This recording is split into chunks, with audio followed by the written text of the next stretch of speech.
Hey, good evening, everybody. Welcome to our Paramotor Nation. This is episode number 36. I went back and counted. We have gotten to our 36th episode, so thanks for joining. This is going to be a big one, guys. This one we've been talking about for a while. I've gotten a lot of phone calls over the last 2 weeks about people asking about this show, so very, very excited. We've got three guests here tonight, and all three of these guests have been trained in three different ways. First, we'll be hearing from Ricky Wilson, who on YouTube you might see him as Alligator Rick. He just recently finished his training with Flight Junkies. We have Philip Brown. I was going to say Bailey again, which is his daughter's name. Philip Brown, who is self-trained. You'll notice that he's got a very creative background behind him. And lastly, we have Dan Jacobs, who is trained at Nebraska Paramotor. So before we get into this show, I want to lay out a couple of ground rules. This is a subject that people have very, very strong opinions about, and we talk about all the time as paramotor pilots, whether we're talking about training to people that are thinking about getting in, or if you're the person that's thinking about getting in, you want to know where's the best place for me to train, what's going to be the best fit for me. So again, a lot of people have very strong opinions. As always, we're going to be very respectful to our guests, as we always are. But on top of that, we're also going to be respectful to the people who trained our guests as well. Not only the people on the show this goes for, our hosts, but also for the people in the chat. As you can see in the chat, there's several people that have a blue wrench next to their name. There are moderators. If again, we want to make sure that we're a respectful show to everybody, and if anything gets out of line, they're going to go ahead and I don't know, I think they can put you in timeout or something. Nicole's the hammer, so watch out for her. I do want to mention our sponsors. I'm going to actually go back over to the our Paramotor Nation website. We talk about our sponsors here. By the way, did make a nice update this past week. We made some last week's. But now, if you go into our Paramotor Nation, you can click on previous episodes, and you can see every episode from the very beginning. March 17th, our first guest was Kevin Kemble, all the way up through today. And we will keep updating this. So if you want to go back, if you missed something or you want to hear something again, you can go back and do that there. We have the 20 and 2020 campaign for Resurgence PPG. The video that we just produced here last week, that was all over Facebook. You can see that there again. The blooper reel, got some real great feedback on that. And again, thank you to everybody that participated in the video. And then, of course, the big campaign is the Teesprings. There's nothing that would make me happier than going to a fly-in and seeing all these people wearing the same T-shirts or hoodies or sweatshirts, just to show unity for Resurgence PPG. Down below, you can see the next shows. Next week, we're going to have Eric Fairwell on our show from Aviator, and we'll have a link to that coming out here very shortly as well. And then we'll have, as I said last week, fly-in information as well. Getting down to our sponsors. First, I want to talk about iFly Indiana. Kevin's got a great promotion going on right now. A salute to our heroes at iFly Indiana Powered Paragliding. They're offering huge discounts to fighting men and women who they appreciate and honor their service to the country. This, I guess, extra savings is applicable to both active and honorably discharged U.S. military personnel, but also police, firefighters, and full-time EMS, those that put their lives on the line. The discount is 15% on complete equipment and training packages. There's over $2,000 in savings already on the great prices. You can give Kevin a call. You can click on the link right here on the website, and that'll get you right over to Kevin and give you information. There are spots still available in a lot of the training classes that are coming up. He has 9-day classes, but also part-time training available, and he limits the classes to 3 students apiece. Next, we have Fly My PPG. Their classes are now full for the February 9th class, which is in Wauchula Airport with One Up Adventure. And you may even go out and see PPG Gorilla there as well. He may be making an appearance. But even if you didn't make it into the class, if you're interested in Fly My PPG, it's a great opportunity if you're down in Florida to get to meet Mike and Justin and Bob. The next classes that they have available are April 19th, May 10th, May 31st, and June 10th. Their full calendar is on their Facebook page. This also can be seen by just clicking on the link here. on the website there. So also we have Blake Pigeon Paramotor. Go check out Blake's website, his awesome YouTube channel, get some merchandise from him. Craig Taylor, Clearwater Pools, always supporting Resurgence PPG. Craig is just an amazing guy. And when we talk about that 20 and 2020 campaign, Craig's already accounted for 2 of them. So the rest of us have our work cut out for us. Last but not least is Para Orange Products. I'm going to talk a little bit about Para Orange Products a little bit more here because they are actually giving away a lot of the giveaways. We talked about 10 giveaways. We're actually doing 11 giveaways tonight. And right now they've got free shipping on purchases of $99 or more. They've got some extra holiday pricing. We're going to talk about some of the things that they're giving away, Larry and the Bag Lady, and we're just really excited to have them working with us on the show. Want to say hi to our co-host. Let's start with Strike Flyer, Mr. Dave Ruff. Dave, how are you, sir? What up, Mr. Paramotor Crazy? Guys, thank you for joining us tonight. Looks like we are gaining watchers big time. Hello to everybody out there in the chat. I am on my bus, as you guys can see, getting ready to be out at One Up Adventure in January for some tandem certification training.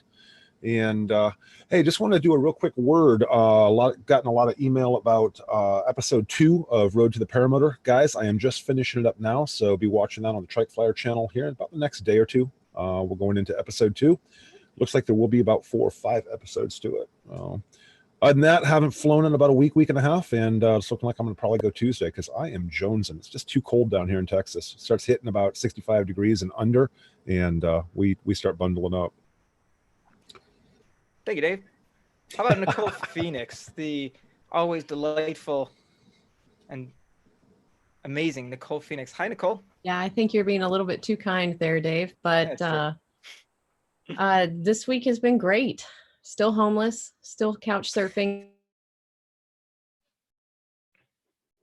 Been relying on the grace of our friends, but hopefully we will be closing on a new house within the next probably 3 weeks. So we are,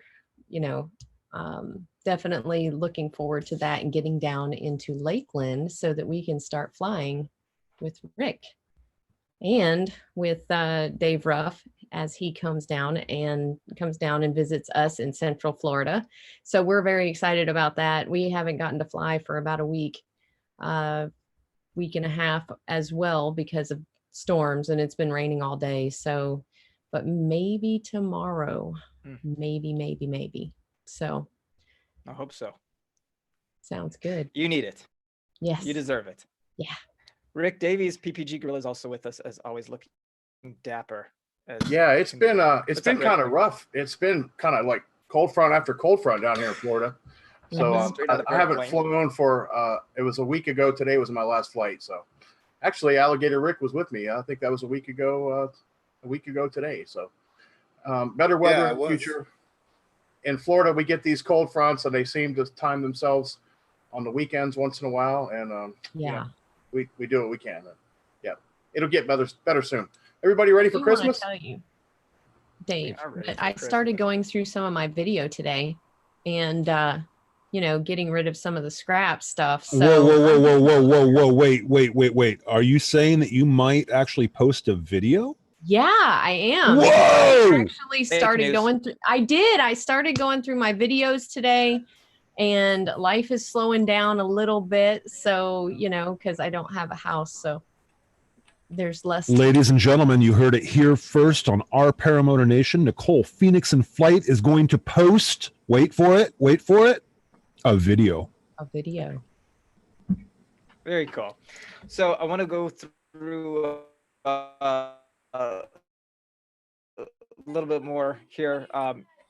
PPG Gorilla has got a randomizer, and he is going to be taking down everybody's names.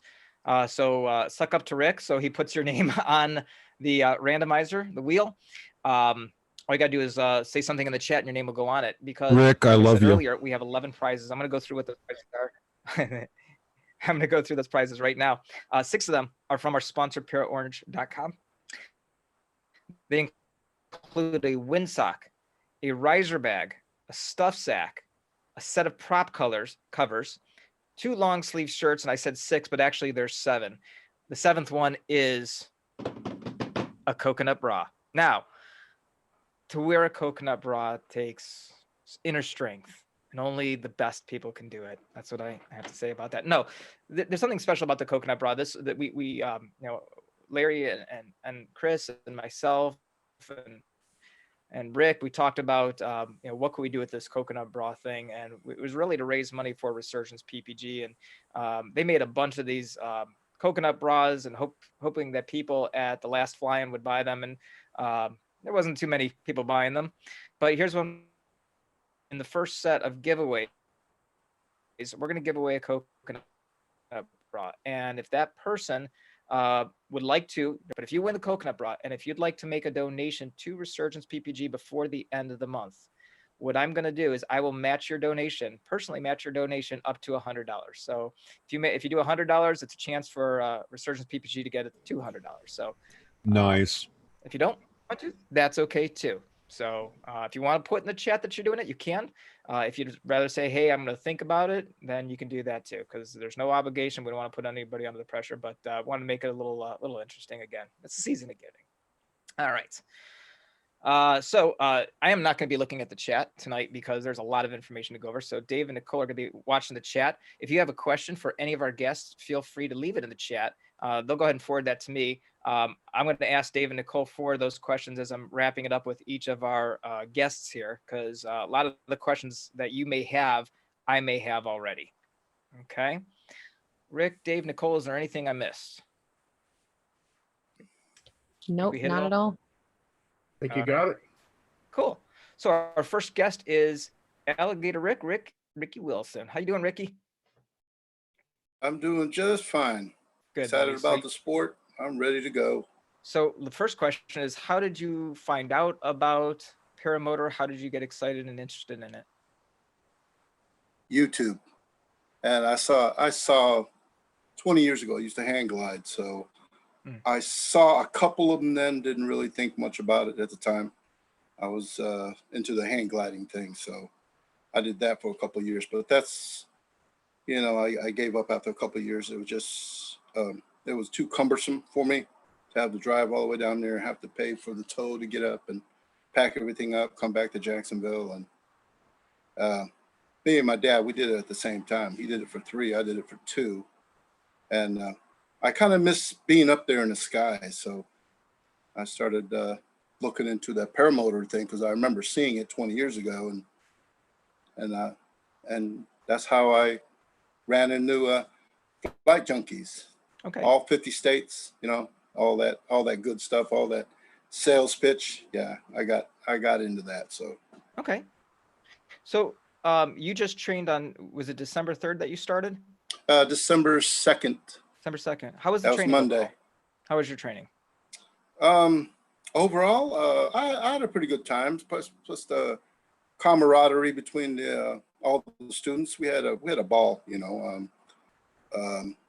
Those first couple of days, you know, because of the wind, we didn't really get to fly because of weather. But that's what I was expecting, especially after watching a video called 3500 versus free. Okay. So I knew what I was getting into. For anybody that didn't see that video, and when you say I was in your opinion, what did you feel like what was your expectation in your opinion?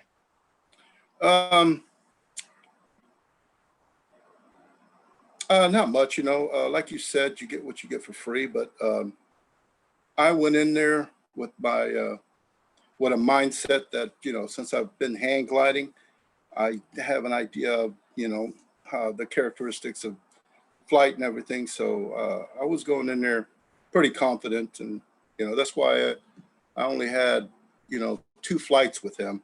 And then I went down with PPG Gorilla to kind of mentor me. I asked him to take me under his wings. He's got a heart of gold, that guy.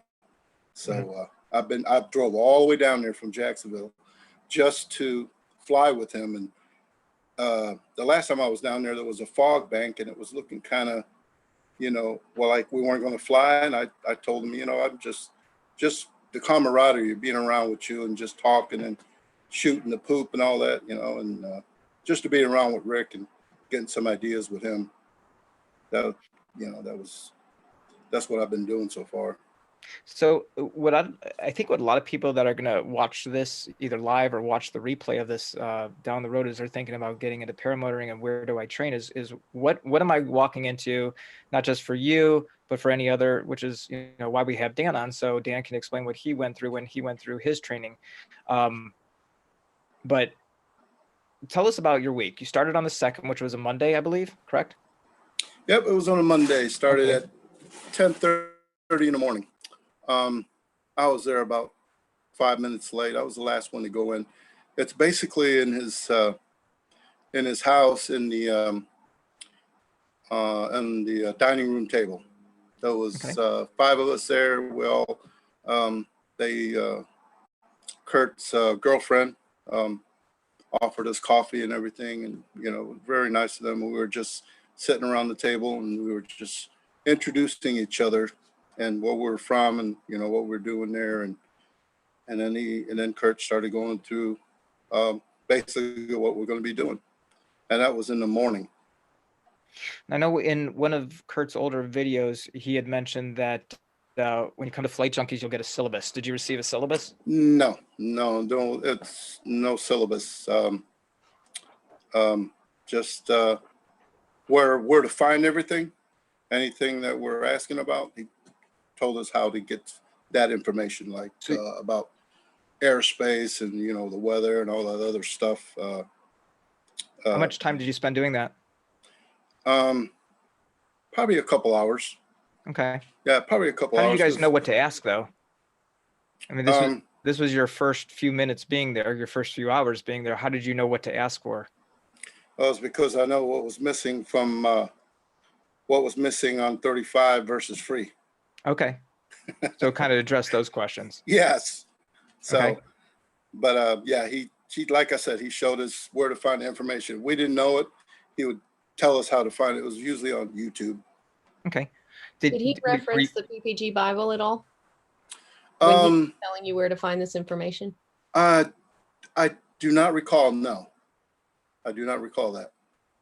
Was he showing you like websites or we did apps? Yes, he did. But he did show us the risk versus reward video, the same one that you watched. And do you recall who produced that video? Jeff Goin. Okay. Okay. Okay, so you were there for a couple hours on Monday, and then what happened in the afternoon and evening? In the afternoon, we you know what? We didn't even get to go to lunch either. It was nonstop. Okay. We put all our equipment together right in front of his front yard. He had all the tools necessary, but nobody had tools. I had mine. Some guys did not even put their motor together, and but I did. So there was a couple of us that put our motor together. The other ones, they had to take it right out of the box. One of the guys had his box or his motor shipped there to Kurt's house, and they assembled it there. And then everybody had to assemble their fly pod, their trike. Right. And that's what we were doing. And after we were done with that, Kurt double checked it, make sure all the equipment was hooked up right. All the motors were correctly installed. He double checked all that. And then we hooked it up then he taught us how to hook it onto our trike, how to hook it on and take it off safely. And then we went to the simulator, which was in his backyard. We pushed the trike back there, and we hooked up so we can get our CG. Okay, so you did your balance. Did you guys start up your motors? Or did it any time you ever do a motor simulator where you were squeezing the throttle to get an idea of how much thrust you're getting? No. Through the whole week? No, not on the simulator. Okay. Because I guess he's got a lot of sand back there. I think he tried it with me. He tried it with me, and then I only ran it for like maybe 15, 20 seconds, so we had to shut it off because we were sandblasting everything. Okay. So that's Monday, and then Monday night, did you guys do anything? No. They just dismissed us and come show up the next morning. So Ricky, when you said when for those first couple hours, you were talking about where to find information. Were you doing any ground schooling? Now, I'm not saying like hands-on ground schooling. I'm saying more of learning about, well, actually, we're going to hold off on that because I'm going to ask you a couple questions later to ask you what you did and did do, kind of more of a rapid fire. I was going to do this for all of you, all three of you guys. Okay, so quickly, you don't have to give us every detail, but Tuesday, Wednesday, Thursday, Friday, you know, if you could just say morning, we did this, afternoon, this, Tuesday.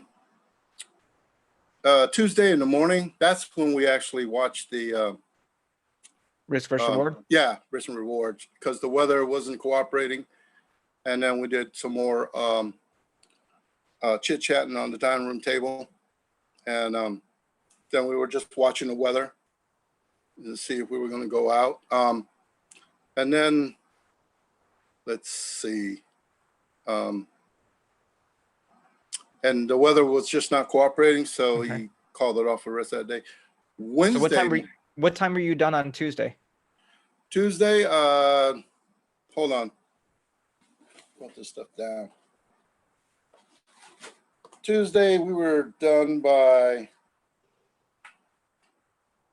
2:25. By 2:25, we were finished. What did you do the rest of your time there? Well, two of us, we stayed at the Walmart parking lot because he had his van, and I pretty much camped out in my van. The guy from Missouri, he stayed in a hotel, and another guy, Paco, he was only 30 minutes away. He went home. Okay. And another guy that came in. Now this is interesting. Another guy came in the second day. The guy looked just like Billy Jack. I don't know if you know who Billy Jack is. He looked just like him with the. Okay. It was. Anyway. So that's Tuesday. How about Wednesday? Wednesday we went to the airport, and we triked around a little bit, put around, get a feel of the trike and the motor, with the throttle and all that, and just kind of watched the wind. And then when he felt it was okay to go, let's see, I was the first one to attempt. But the grass, that's another thing. The grass was not cut. It was too high. There was a lot of dew out there that morning. My wing, of course, my wing got a little wet because you got taller grass, more dew. And I taxied for a long time. I just couldn't get off the ground. I couldn't get off the ground. I was running out of takeoff space, and then I just had to cut it off. Okay. And then so that was Wednesday morning. What'd you do Wednesday afternoon? Wednesday afternoon, we just me and the guy from Utah, John Denver. If you're watching this, Nick, shout out to you. Yeah, that guy looks like John Denver. His name was Nick. We had a kind of a bond. We connected real quick. We kind of had the same kind of personality and stuff. Okay. And we just stayed at the Walmart and camped out, right there in the parking lot. He had a grill and everything. Did you do anything Thursday night? Thursday night, we went back out there and we flew some more. Okay, and good. the weather was. So downtime all day Thursday afternoon, and then what about Friday? Friday we went out there in the morning, and that's when I got my second flight in on that. Okay. I went out there, and this time I started launching. Part of my setup would be on asphalt, so I'd get a real good run because, like I said, the grass was just thick. It was tall, and I actually, I actually got up a lot quicker by getting that first, head start run on that asphalt because you really move, and I got up real quick. Congratulations again on becoming a pilot too. I appreciate it. Okay. So did you feel like it was a lot of downtime sitting around and, I'm here and nothing's happening? Yes, I wish I was. I wish we were all at his, at his place, and just talking and talking about the experiences we have and sharing it. But we didn't do that. So Okay. But I was sharing it with my friend John Denver or Okay. Nick. We were talking and doing that. So, like I said, me and him, we got along real good. So, and, Ricky, Kurt put out a video about a week and a half ago, I think it was, and I really appreciated this video so much that if you or anybody watching this looks in the description of the YouTube video, you're going to see a lot of information, and one of them is a link to this video because I thought it was a very pretty accurate video for the most part, and I'll say for the most part, and I'll tell you why I say that in a second, but he says, I'm just going to kind of quote him on a bunch of different things here, and I kind of want you to verify, the things that you hear or see, and just your thoughts on this video. He says he has a very different approach and a different way of doing things than anybody other. He says he believes in free training and that he's the only one that trains for free. He doesn't want you to skip out on training. He says, I don't believe in all this is great. This is true. I believe this of anybody that's out there. He says, I think and there's a lot of people out there that say, I'm the best trainer out there. And I'm just going to say this, and this is probably the only opinion I'm going to put into this show tonight, is that I don't believe there is a best trainer. I don't believe that there's best equipment. Okay. There's a best trainer and a best equipment for each individual person, but I don't think that anybody can say that they are the best trainer or this is the best equipment. I do love my Fresh Breeze that I got from there, from Flight Junkies. In fact, I flew it 2 nights ago and had a wonderful hour-long flight, but it's not perfect. And despite even doing a very thorough pre-flight inspection, things will still go wrong. Trike Flyer and I were on a flight, and it happened to be my 100th flight. And during the middle of the flight, something happened where the bell housing inside the motor that was around the main shaft came loose from the shaft. And my ripcord came out and went through my prop. Now, fortunately, the motor's still running, so I was able to make it back to the LZ and land. This is something that could never have been found in a pre-flight inspection. The motor was only 20 years old, and I was taking very good care of it. So every motor is going to have an issue. 20 years or 20 hours? Sorry, 20 hours. I said 20 hours. 20 hours. But the fact is it's a paramotor. Every paramotor out there is going to have an issue, and every flight instructor can be better. Can't believe anybody could disagree with either one of those 2 statements. To add to that too, real quick, Dave, is you're right. Anytime a motor can go down, you don't know when, et cetera, et cetera. Guys, he was up over a lake, a big lake, when that happened. Now he had the altitude to glide it out and blah, blah, blah. But just keep that in mind. Doesn't matter the motor. Listen very carefully to him. Doesn't matter. They can let you down in the most inopportune times. One thing that Kurt did say is that he does not believe in ratings or certifications. He said it is all a scam to get you into their group, and the FAA does not require it. Okay. I want to show everybody this. This here on your screen is Aerosports Connection. Okay, this is the website here. And when I click on this button here, which is instructor list, you're going to see a very long list of certified instructors. So you can search here by the state that they're in.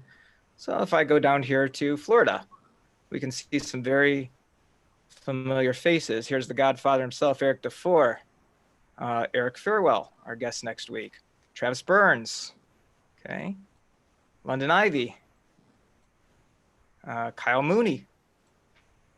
There's Rod. There's Nicole's instructor, Rod, right there, right? Mm-hmm. You get the idea. Let's go further down. Go down into Michigan. Here's Kevin Woodward, the owner, janitor, and CEO of the Galactic Powered Paragliding Association. And Mike Cotter right there as well. Yeah, that's Mike Cotter. PG. Now, if you go down a little bit further in Ohio, there's Kurt Pfister. So that I thought was interesting when I heard him say that. I really don't understand because he is listed as a certified basic flight instructor through Aerosports Connection. Okay, moving on though. In his videos, he says he will show you things. He says in this video, he says, I'm not going to waste your time or my time when you're out here doing things that you can do when you're at home, right? Ricky, did you see this video? I think I saw a little bit of it. I didn't watch the whole thing. Okay. He says, what is that bell? He says his videos will show you some things before you come in, and you can spend as long as it takes with him with no limit. Everyone learns at a different rate. Okay. So when you were there, Ricky, you talked about having a lot of downtime, right? Mm-hmm. Did you guys go over motor maintenance? Not really, but but people had questions and he answered them, because he also has a very detailed video about motor maintenance on the YouTube video. He did mention that, but he didn't give a specific class for it. But if you asked him, he'd tell you right then and there. He wouldn't, he wouldn't fuss about it. I've referred to that motor maintenance many times. Ricky, I probably could recite it. Ricky, if you take your spark plug off, by the way, for everybody watching this, I told our guests I might ask you some questions just to see your knowledge and what you learned from training. Some very important information. Okay, not to make you look silly or anything, but just to see what you know and what you learned. So, Ricky, here's a question for you. When you take your spark plug off and you look at your spark plug, can you describe what color it should be? It should be like a brownish color. Good, like a cocoa brown. Yeah, Good. cocoa brown. Where did you learn that? The video. Okay, good. So that's in there. And I've seen it on other places too, so it's not the only place. And I was comparing other videos. That's awesome. Good. He says, when you come in, I will show you and teach you the rules and of this, and I don't sit there and go over them with you. I will show you what they are in ground school. I will show you where to find the information. You need to know, and we don't spend the entire class hour after hour going over things you can study for on your own spare time. And that sounds like what you did for those first 3 hours. Is that correct? Correct. Okay. Ricky, FAR 103. What would you define as a confined, I was going to say confined space, as a congested area?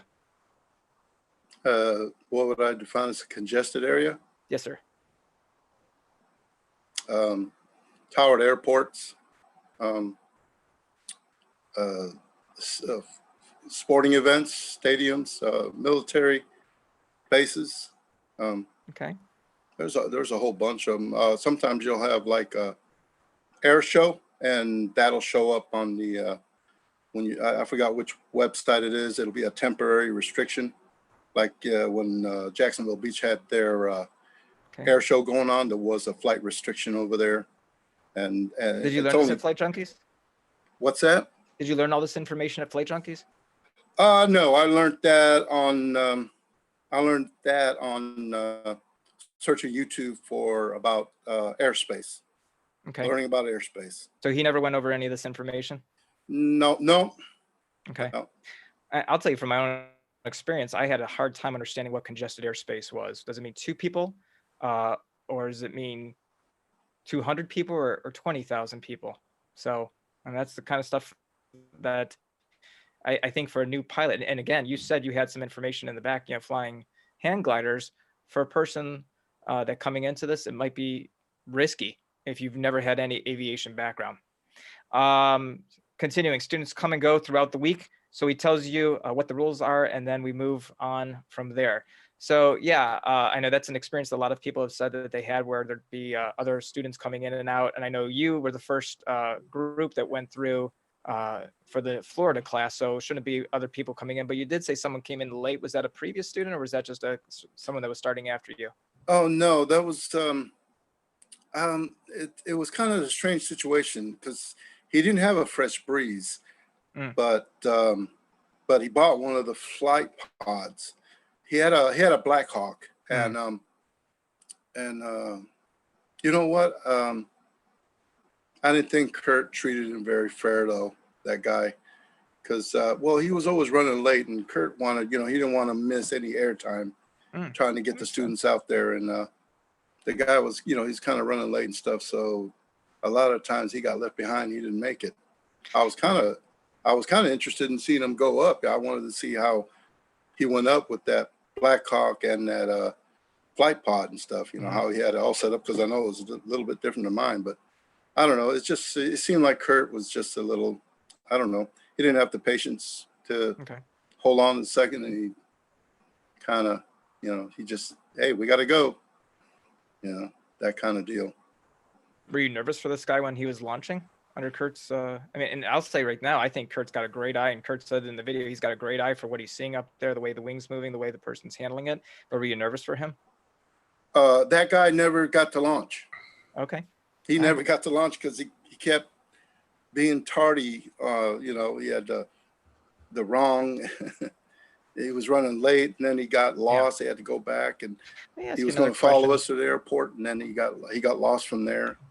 In a lot of his videos, if maybe all of his videos, he says that you can call him anywhere time from 8 a.m. until midnight, right? That's correct. Was his phone ringing a lot during that time that you were being trained? Yes, it was. Sometimes he would answer it, and sometimes he would just let it go to voicemail. How did you feel when you were being trained and he was answering his calls? I felt like, you know, he should have more staff to answer all those calls, and, you know, because he shouldn't be getting disturbed with phone calls while he's training us.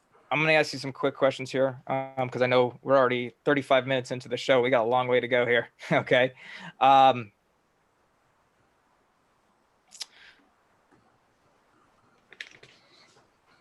How much time did you spend in the field? I guess he says you're going to be in the field touching a wing, holding a wing, kiting a wing. Did you ever kite a wing? No, he said it wasn't necessary. It's not necessary? Because we're flying trikes. And he said we could if we wanted to, but he didn't really did any kiting.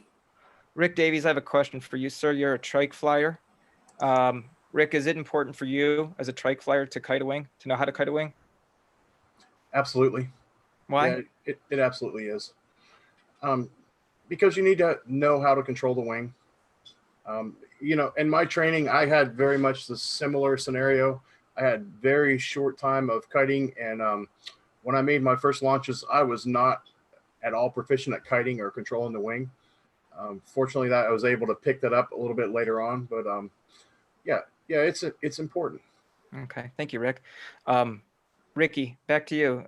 He says in the video in the video as well, he says the majority of your time you will actually be flying the equipment. Did you feel that statement was true? Say that again. In his video, he says, quote, the majority of the time we will be actually flying the equipment. Did you feel that statement was true? No, not really. Okay. Because, you know, you're depending on weather too, you know. So like I said, we were sitting around a lot. And let me ask you, in my hand here, I referred to this during the video that you referred to earlier, the video that I made about free training versus 3,500. This is the Fly My PPG syllabus that I received when I went up there for foot launch training. I'm going to ask you if you went over certain things. You may have answered already. Just very quickly, it's a yes or a no or moderately. Okay. Okay. Did you learn, and I'm not going to go through everything in here, just a couple things that I highlighted, unpacking and laying out your glider. Yes. Did you go through that? Good. Yes. Wind and site selection. Did you talk about that? Yes. Did you learn about clouds? What to look for in clouds? No, not really. Okay. Glider anatomy and pre-flight check. Yes. Like the glider. Good. Yes. Fundamentals of an effective launch. I'm sure you had to, because. Yes. Yep. Clip in practice. Did you practice clipping in? Yes, we did. Good. Did you talk about public perception, how the public views us as paramotor pilots? I don't know, because I haven't been doing it that long. I'll give you a better answer when I get 100 hours. Did he talk to you about my belt. Did your instructor talk to you about it? Yeah, you know, you just yeah, he did. He mentioned something about it, about respecting. Did you talk about public and private airports? No. Okay. Did you talk about starting procedures, how to start your motor and how to use the kill switch? Yes. Did you talk about flight patterns? Flight patterns like in the airport? Yeah. When you go up in the air, how you should fly? My good friend, did you talk about PPG Gorilla taught me that. Okay. Similar question. If two paramotor pilots are flying directly at each other, which way do you turn? Did he teach you that? No, but I somebody needs to make a decision. I guess Okay. if you both go right, you'll miss each other. That's my guess. If you go right, I just stay on the straight course and let them move. well, Loss of communication. While you were training, you had a headset on. Oh, Actually, that's very true. were He you, did that to me. What's that? Gorilla? Or I did it to you? Yes, I did. Yeah, you did. Loss of communication. While you were Flyers have training, the right of way. did you guys discuss what you would do if you had a loss of communication? yes, he did. Good. Did you do any towing exercises? You were kind of broken up. Say again. Were you doing any towing exercises? I guess no, because I don't understand the Okay. question. So Did you discuss? That's okay. Did you discuss VFR sectional charts or controlled airspaces? no. Okay. You mentioned temporary flight restrictions. Did you guys talk about temporary flight restrictions, or did you know about that or research that? No, I'm self-taught on that one, YouTube. Okay. All right. For the interest of time, I did have a lot of others here. I'm not going to go through all those right now. I think you answered these great. Thank you for being honest on everything. I guess final question for you, Ricky. Give me your two parts. One, your overall impression of your training, and two, would you recommend it for another person?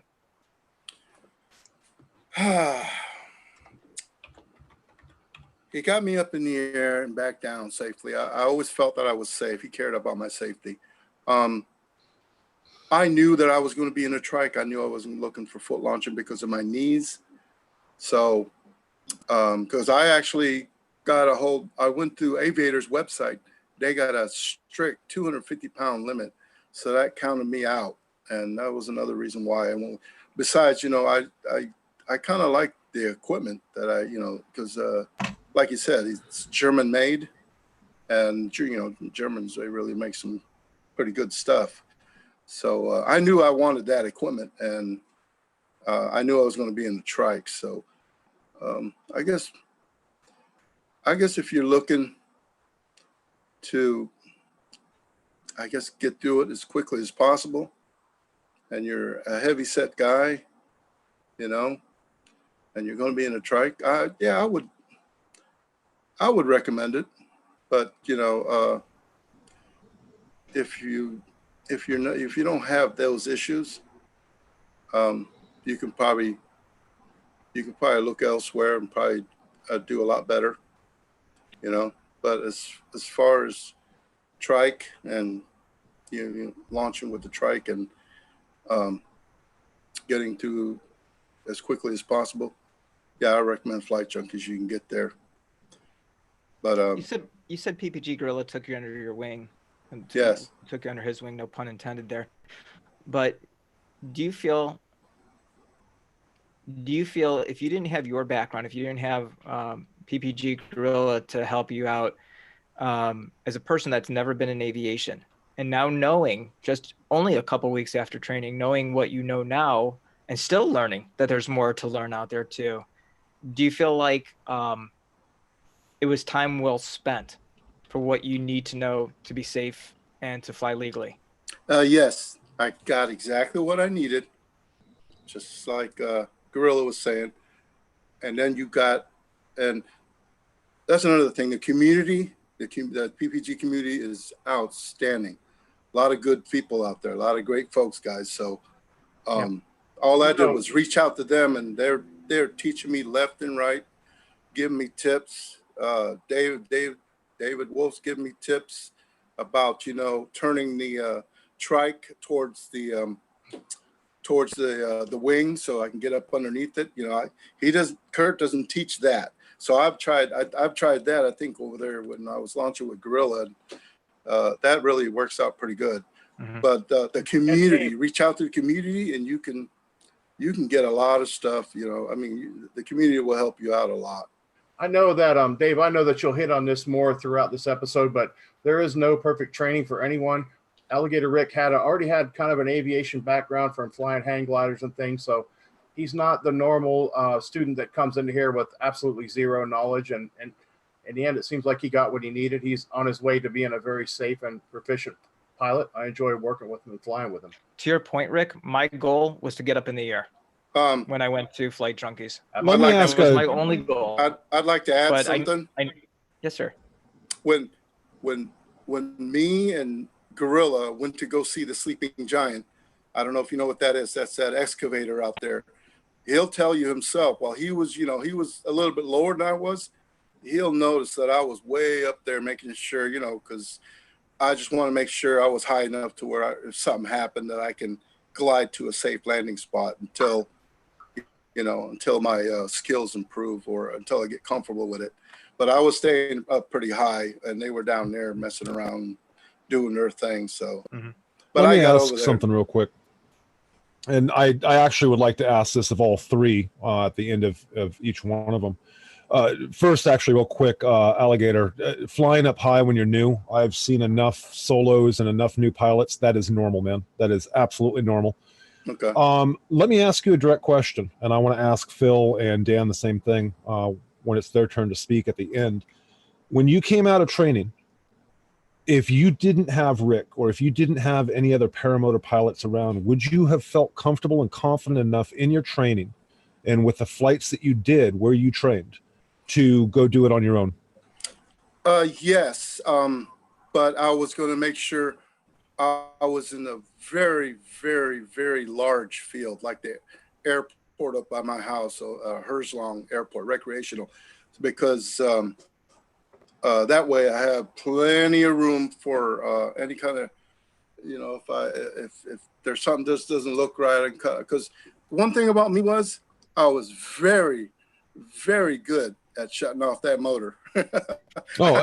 And honestly, your answer right there says it all. I was the same way. Dave was the same way. Nicole's the same way. Rick's the same way. I'm sure Phil and Dan are the same way. When you first learn, there's two things that are an absolute. One, you're going to stay high because you don't like being close to that ground.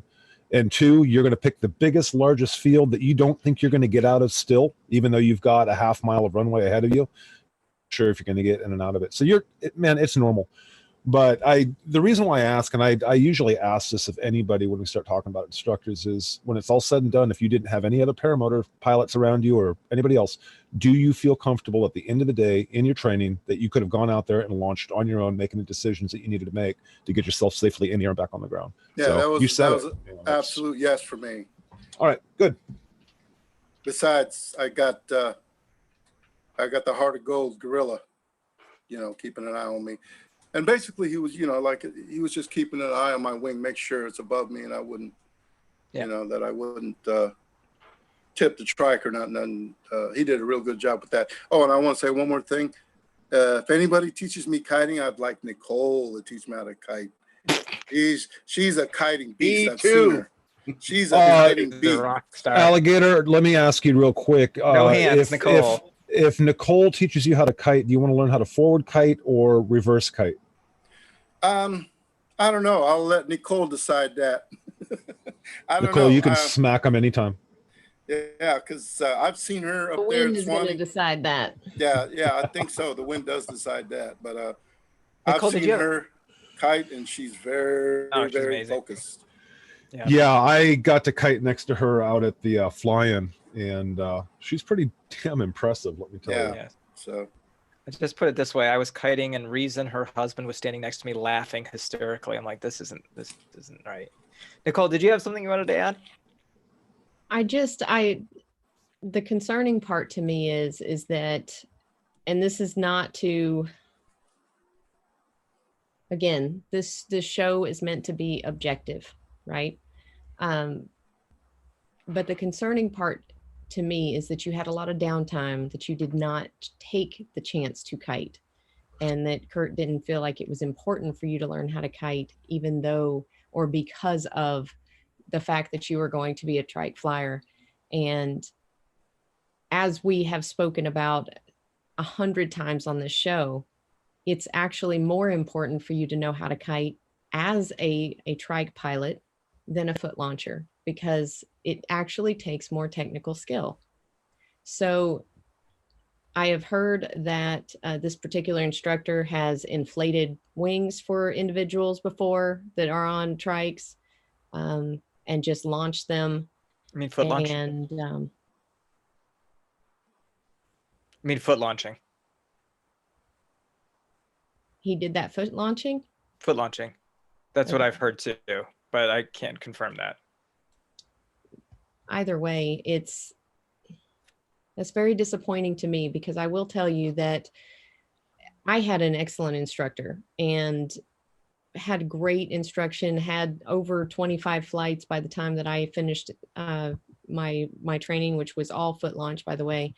But the real learning kind of begins whenever you stop your training and then you go out there and you experience things on your own. That is where you learn the most.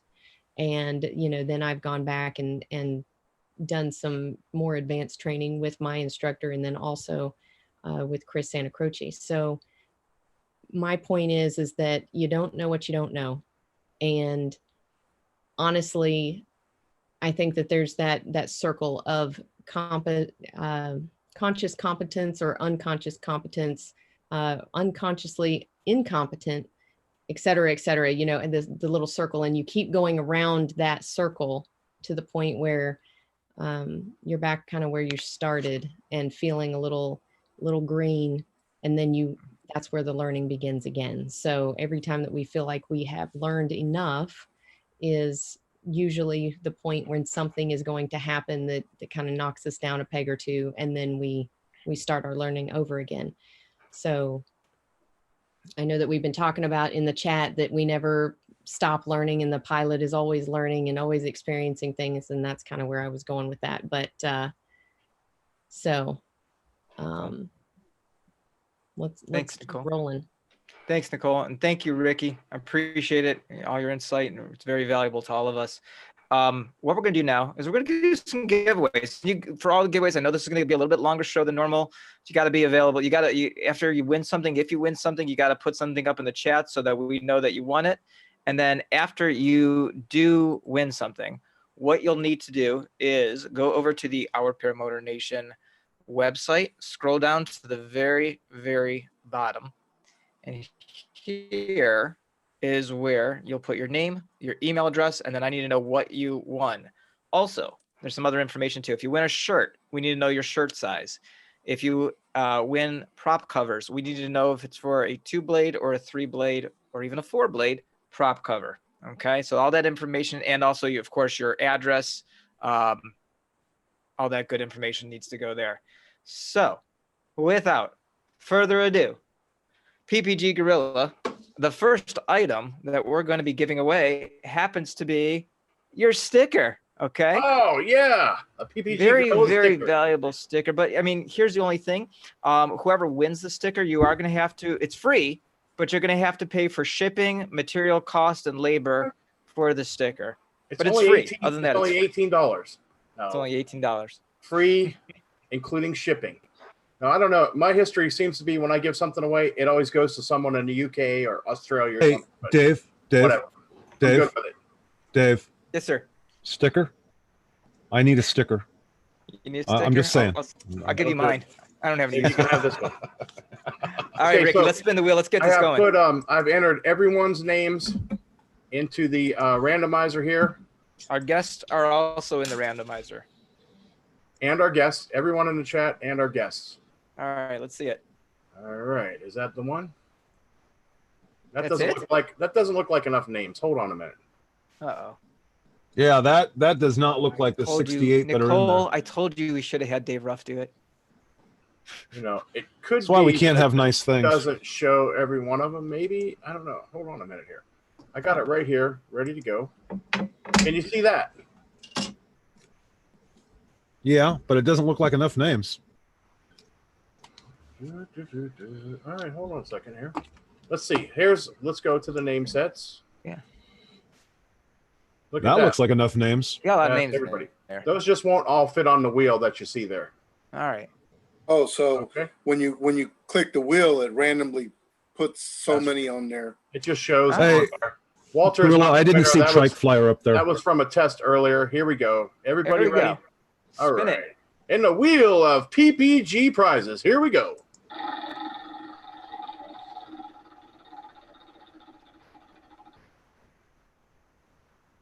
The winner is Keith Smith. You win a beautiful. I know Keith Smith. PPG Gorilla sticker. So Awesome. please, beautiful. Send David your address. Congratulations, How are we going to do Keith this? Smith. Post. I just said how we're going to do this. They're going to go to the website and put their information. Weren't you? I don't pay attention to you that much. Oh my gosh! Wow. I'm sorry, Let's Keith. go to All the you next want was one. a stinking sticker. All right. All right. What's next? Let's do a para orange long sleeve T-shirt. Let's do that next. Well, that's a good one. Here we go, spinning the wheel of products. PPG happiness. Oh, look at all the names now. Suddenly all these names showed up. Crockett. Scroll up to the top. We can't see who the winner is. Crockett. See it? The winner is Crockett. Everybody there? Crockett. Crockett. You win. All right. Congrats, you old bastard. Now again, you got a long sleeve pair orange shirt. So make sure we know your T-shirt size there too, Crockett, and go ahead and put that on the information there as well. All right. What do you want to do now, Rick? Let's do the coconut bra, because that's a special prize where, like I said, I'm going to match the donation if you decide to make a donation. So this is going to be for the coconut bra. So we're going to give away a wonderful pair of orange coconut bra. Mm-hmm. Here we go.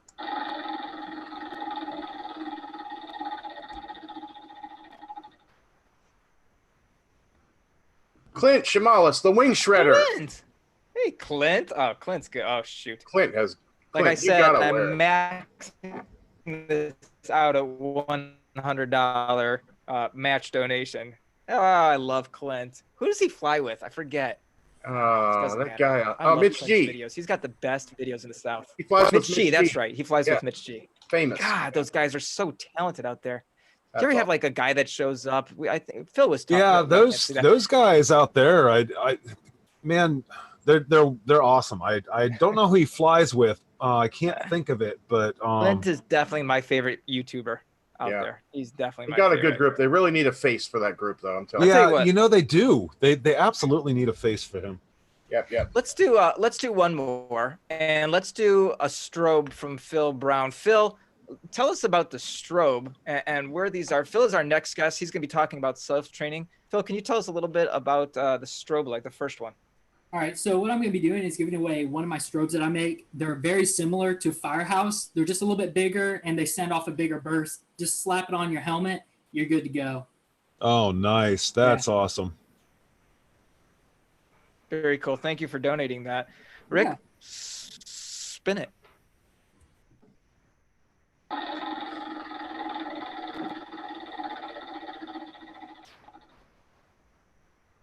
Blake Pigeon. Blake Pigeon, the big winner. All right. Congratulations, Blake. I don't know where in the country Blake is now, but he's all over the place. He is all over the place. All right, Blake, we'll be looking for a video showcasing these wonderful strobes once you receive them.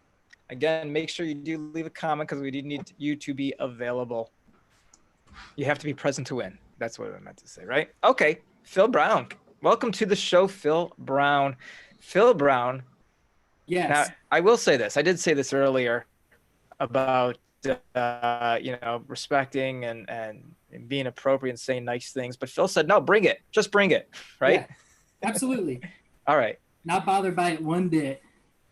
You are the self-proclaimed self-taught moron. Hey, real quick, I want to do a shout out to Nebraska Paramotor. Thank you for that $10 donation. You rock. Thank you. Thank you. He said he never wins anything. So, Gorilla, you might want to, I don't know. All right, Phil, how did you get into PPG? Well, I can't imagine my story being any different from anybody else, and watching YouTube one day and so happened to see a Tucker Got video. And this specific, Tucker who? Yeah, Tucker Got. I mean, who would have thought? It was actually the video I got reported to the FAA. And I think this was kind of when he was giving a little bit more information when he was flying. And I was like, man, that's kind of, what's up with that? Why would you get reported to the FAA? And that was the first time I've ever seen a powered paraglider. I mean, he was just cruising through the hay, like the big round bales. And I'm like, oh my gosh, and that's not something I want to do. I looked at it and I was like, I'm going to do that. So that was kind of what introduced me to PPG, was actually just on YouTube. Awesome. How many years have you been flying now? Oh man, dude, a year and a half. Okay. About a year and a half. All right. Hey So- guys, real quick. I'm sorry. Blake Pigeon. Hey, thank you for that $10 donation. Thank you. gosh. Thank you. Thank you, Blake. You guys are awesome. So here's the big question. Big question. Why did you decide not to go through training? Well, kind of economics, being that it is pretty expensive to get self-training. You have to accommodate 10 days of training plus, depending on who you go with. And on top of that, it's months out. You don't know if the weather's going to be good. You have to travel there. You got to find a stay while you're there. And then you just, like I said, you cross your fingers that weather's good. And I just I wasn't ready to wait that long, I guess you could say. But the funny part is, after considering everything and purchasing a wing to learn to kite, it still took me like 9 months just on my own, just going out and kiting. So it really was an economic thing, money. So that was my route. Okay. So I'm going to ask you some hard questions like I did Ricky. Okay. Hard question. Did you teach yourself to ride a bicycle? Well, I mean, after your parents push you, I mean, you got to figure it out, right? Your parents helped you. Okay. There you go. Did you teach yourself to drive a car? Yeah, once you hit the gas pedal, right? You just have that little quick school. Did you teach yourself to drive a car? At what point do you really consider that? Like, Did you you teach yourself? You know, Did mommy and daddy help you, or did you go to a school, I or guess you could did say you get in the car, it was- start it the was car at age mandatory. 15? it was mandatory in Indiana to go. through Ah, school. all right. There you go. All right. Have you ever flown a commercial jet? No, Why not? I just, I haven't got my hands behind the wheel yet. Okay, but you would teach yourself to do it, is what you're saying. Yeah, you're right. There would probably be some intense training, I can Okay. imagine. To do So that. the skeptics out there are saying, why would you do this knowing that this is dangerous if you don't do it correctly? Oh man, risk assessment, huh? Oh man. Yeah, I don't know. It didn't occur to me that it was that much. I mean, you can consider it being high risk, but I didn't, I guess. Okay. How did you learn? I literally watching YouTube, reading PPG Bible. Part of my kind of research on it was calling around to different people and saying, I get into this, and I do want training. And I called Captain Kurt, like, got him on the phone. You were asking Rick, like, how often was he near his phone and how distracted was he? Every time he was talking to somebody else around him. But he took the time to talk to me, and he really be down here in South Carolina. And I called around to some other people, Aviator, and they were months out. I even called a local one, which was Southern Skies at the time, who Marco did that schooling. And I ended up going up there for a day just to kind of get around the equipment, actually seeing what, he sold Fresh Breeze. Yeah. So you actually got around a top 80 and everything else. And I got around some wings, watched two guys actually kite that he was working with as students. And he was going through the PPG Bible with them, as his curriculum. And I'm like, I can buy that book, sure, it just looks like a lot of reading, but that was what I was doing during that time was, asking the questions of what is an instructor teaching that I can't read on my own. But it's good because the knowledge of the instructor available to you right then and there to teach you for any of your questions, instead of you have to look up the wrong information or maybe you interpreted it wrong, they could help you with that. So I kind of understand the rebuttal to that, but it was still an economic thing, thousands of dollars, days out of my schedule. And it was, so, yeah. So you say you learned primarily from watching YouTube channels, correct?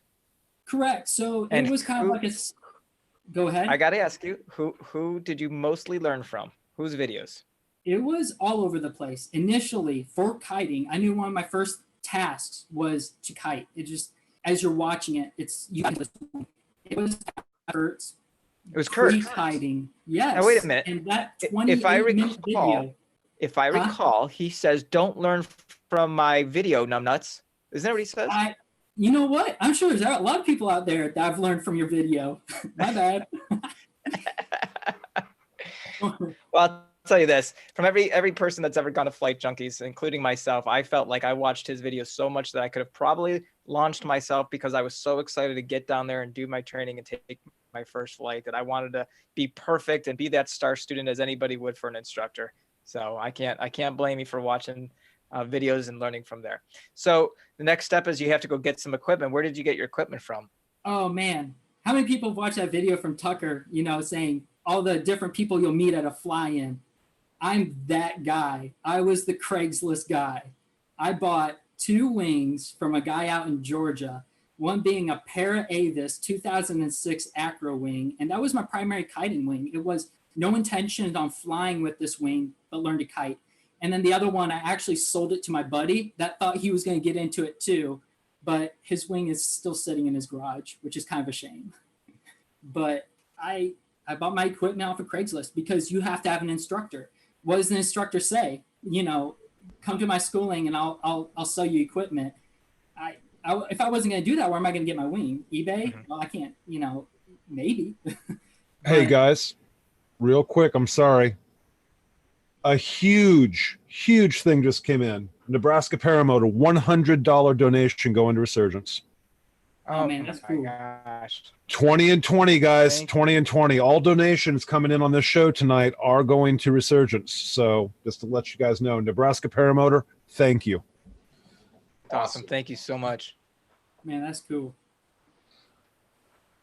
All right. So you got your equipment. You start doing some kiting. Take us through the next step of your process here, and all the way up through your first flights. All the way up to my first flight. Well, so I got my wing. Did anybody's girlfriend get you coffee? I'm just kidding. So I got my wing around August of 2017. And then I just practiced kiting and kiting and kiting. And I was getting proficient enough where I was like, I need to get a motor. Like, I don't want to overstep my bounds, get a motor, get a wing, and want to strap that motor on my back.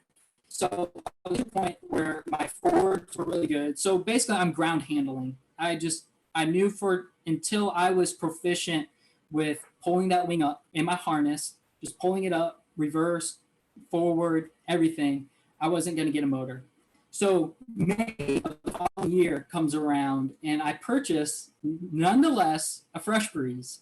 It was an old Solo 210 Air Boss cage on a trike buggy with 2 wings for $4,000 out of Georgia. Deal. Yes, sir.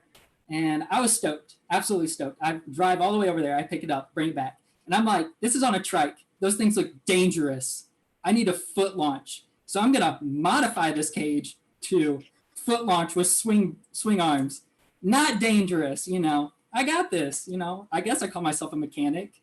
And that's what I did, straight up. I bought a harness, a Sup Air, because it was the only harness that I could find on PDFs explaining how to tie it into a cage. So that was a big deal to me, was finding instructionals, manuals, and which is, kind of like counterintuitive to what I'm doing. But I tied it in to my Air Boss, and then I just start actually just running around with his motor on. There's like not a video of Captain Kurt having one of his students run around the block with his motor on his back. I mean, heavens forbid he used another one of his videos. So I do that, right? And I'm like, man, I'm building my leg muscles. And like, a month later, I start calling around. I'm like, when I mean call around, I'm calling airports. And I'm calling people that I know that have property. And I'm like, hey, I got this motor that I'm going to put on my back with this giant prop. And I'm going to pull this wing. It's paragliding.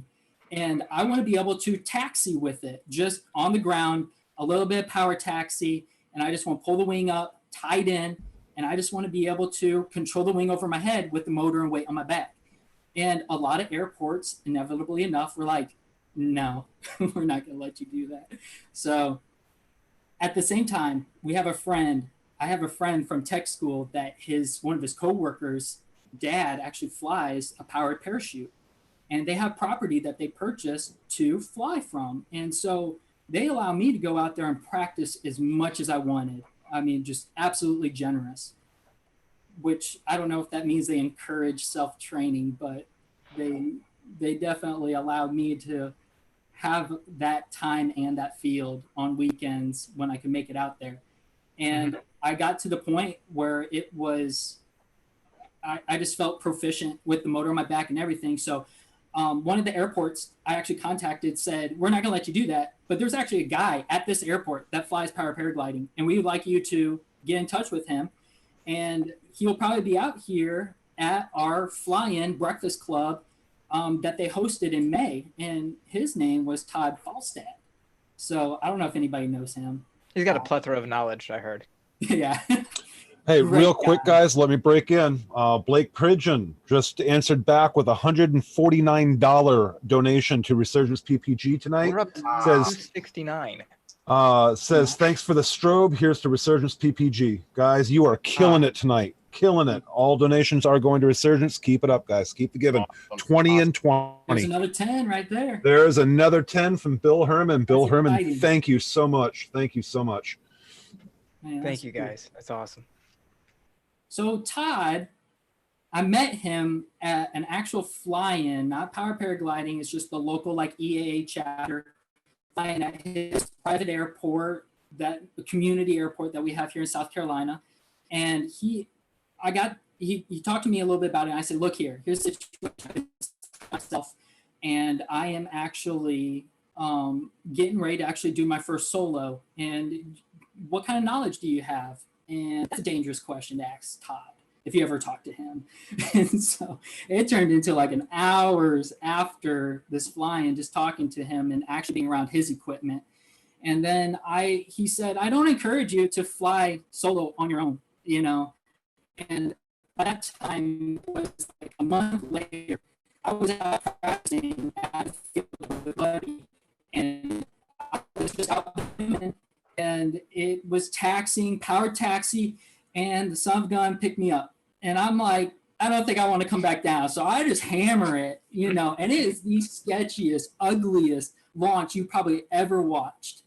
And right away, you learn about that torque. And I learned about that torque. And right away, just from reading, let's go ahead and let's do a little bit of weight shift, stay consistent on your brakes, wherever your position is at, if anything, go up, and then take off that power just like a little bit. And it was a little bit scary at first. You know, you really don't know what's going on. You're just like, holy crap, like I'm still dangling. And I just kept going, just eased into the power to full throttle. And I was at that point, I was thinking, just get altitude. And I finally reached down and I pushed myself in my seat because, you know, this custom swing bar system, you couldn't get in, you know, so you kind of had to push yourself in. But I found my CG, you know, because I strapped myself in after watching YouTube, of course, learned where my CG was at. And I actually learned that even where you're comfortable at, you know, you still end up leaning a little bit further back. And it was still a new experience. So I'm just sitting there, just looking around, all struck. This was June 2nd of 2018. And that was my first solo. And Awesome. I had an actual, we just used a little channel for radio, and I just had it in my ear. I couldn't talk back, and I had a guy on the ground, and he was just telling me, he's like, man, you looking good. He's like, you know, we're just kind of awestruck, you know, first person to fly out of this field, power paragliding. And, you know, he just said, stay on the power, get altitude. And that was the only person that was in my ear the whole time. Everything, I didn't have an instructor. I didn't have, you know, anybody, you know, I didn't have my phone out for anybody to call or text me. I didn't have the Bluetooth hooked up at that time. And that was my first flight. So that was like 10 months after I bought my first wing. So, and this was on like an old Silix medium. It's like old tech, but Awesome.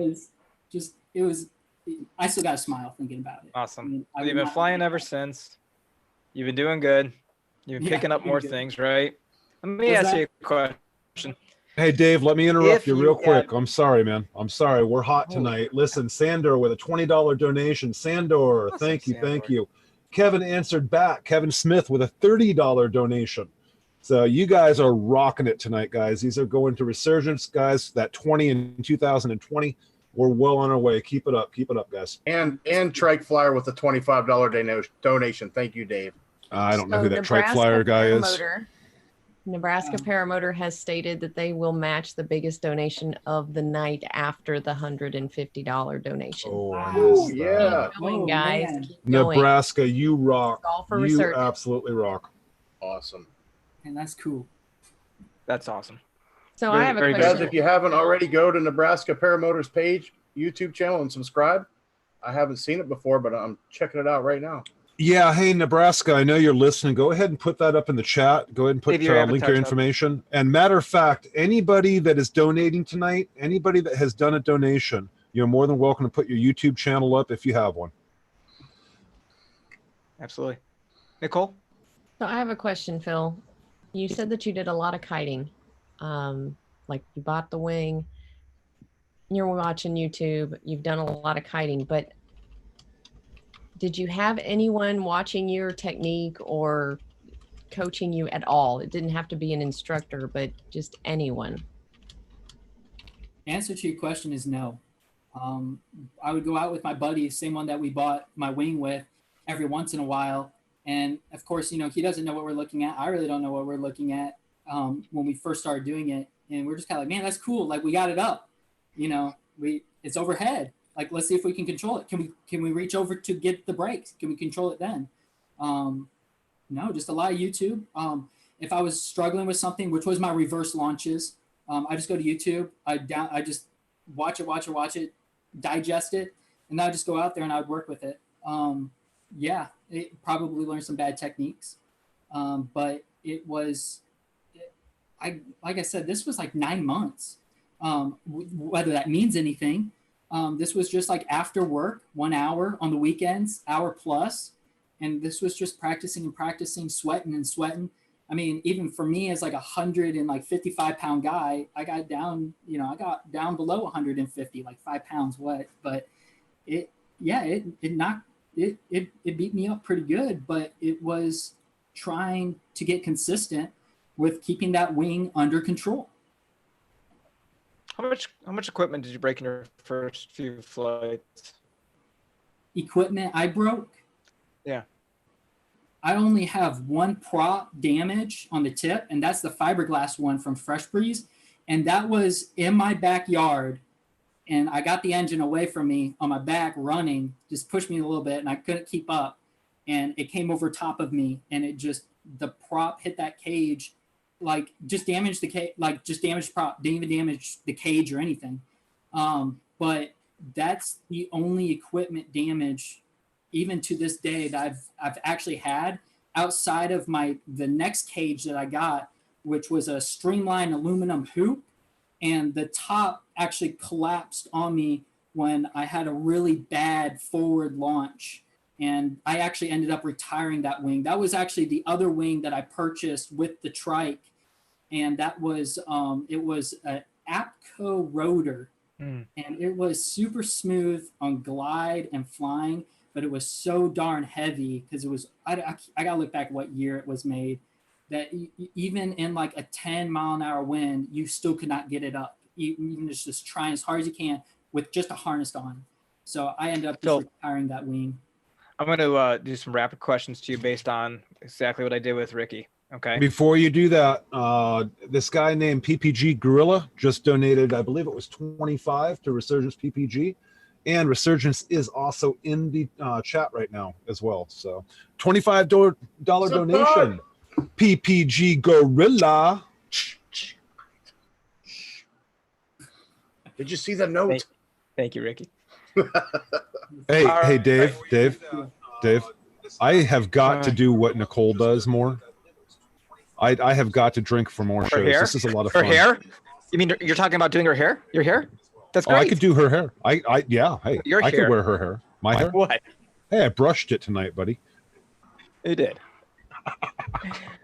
All right, Phil, I'm going to go through some rapid questions. Just give me some very quick No, answers. you're not. No, you're not. This just in. Phoenix in Flight with $160 donation. Oh, 20 man. and She's 20. showing it up. Phoenix in Flight takes it tonight. Oh, look at that. Look at that. That was for you, Nebraska. Nice. That absolutely outstanding. Yeah, guys. Hey, I don't have a house Nebraska payment right now because I'm homeless. Nebraska Paramotor is going to match the highest donation. We just See, had. I was Todd donations Sandra. See, it's actually here's the way to work highlighting this out. on my comments. It's We like, need why aren't you donating? it's $7,000 for times 20 pilots, right? So that's $140,000. If I was Todd Scandrett, I would put a donation to himself for $140,000. 20 and 20 is done. Yeah, there you go. There you go. Hey, Niner to 090 just donated $25 to the cause for Thank you, Resurgence everybody. PPG 20 and 20. Wow. So I'm looking at the total right now is $564. So that's Guys, awesome. you are rocking it hot tonight. Outstanding. Outstanding. Awesome. Let me get back to Phil here. And I do see some people are popping in and out. Remember, you got to be present if to win a prize. Okay. So Phil, I'm going to ask you a couple questions. Just say, very quickly, how you got your training. I'm going to go through this. How did you learn how to lay out your glider? Did you YouTube. say the video? What's that? YouTube. YouTube. Wind selection. What were you asking? Like winds? How to judge the wind, sight selection, wind selection. Those cheesy things that on YouTube, use a vape, use a little bit of grass. Okay. Gotcha. Clip in. How'd you learn how to clip in properly? YouTube. Okay. Public perception. Didn't learn about that. What was the question? How the public views us. Nope, didn't think anything of it. FAR 103. That was part of doing my research. Okay. The Bible. Also, that was when I went up to Marco's. That's what they were reading for their curriculum. Okay. Let's go to how to use the kill switch. Engines got to shut off. Okay. Flight pattern. How to use what type of flight patterns to follow? How'd you learn that? Well, for us, I didn't think anything of it. I thought we were just below pattern altitude, honestly, in a standard pattern. Okay. What about VFR sectional charts? Did you learn about those ever? That was during my looking for places to go fly. I was on those sectionals looking at airports to find out they were packed. Hey, Dave, real quick. I'm sorry. These are coming in quicker. Dave, hold on. Let me get through the line of questioning first, and then we'll go back to that one. Okay. There. Okay. Controlled airspaces. That was also on the sectionals. Okay. Temporary flight restrictions. I didn't learn that until later. Okay. How about motor maintenance? It's two-stroke maintenance, small engine maintenance. I just knew that on my own. There's a lot of research. So basically everything I could ask you here is just research, either YouTube or the Bible. Or Okay. past life experiences. Last question for you. If you had the time and you had the money, do you think you would have done, you would have paid for training? Yeah, I probably would have. Yeah. Okay. Especially the money part. Oh, yeah.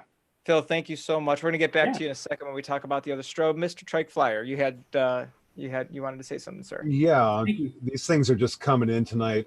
Kurt and Velvet just donated $10. Thank you so much. Yay, Kurt And and then Walter just backed it up. Our friend from Australia. All right. And I love those accents. I need to get him on the phone. Just donated a $20 donation as well. That's awesome. Thank you, guys. Thank you. And I hope Kurt and Velvet, I got to know if you guys got my sticker I sent out to you, because I did send it eventually. Cool. Thank you, guys. Rick, you ready to give some more stuff away? Yeah, Did what's you have up? a Santa What's Claus, next?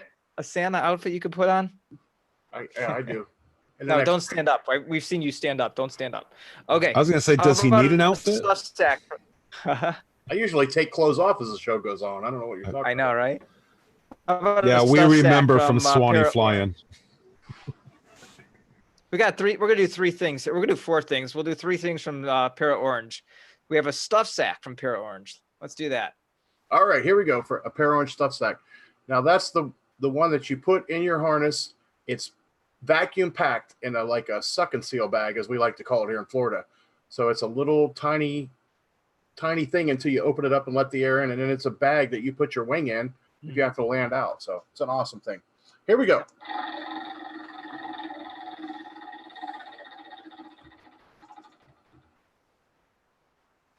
Mustill is the winner. Mustill. All right, we have a winner. Congratulations, cool. Mustill. You got a wonderful pair of orange stuff sack. Very cool. Let's do another one from Pair Orange. How about a riser bags? Pair of orange riser bag. Very handmade nice. In the United States with ripstop fabric designed to accommodate a set of standard or large size risers, such as those for reflex wings. Put your risers in. Here we go. They're handmade by the bag lady. What you got?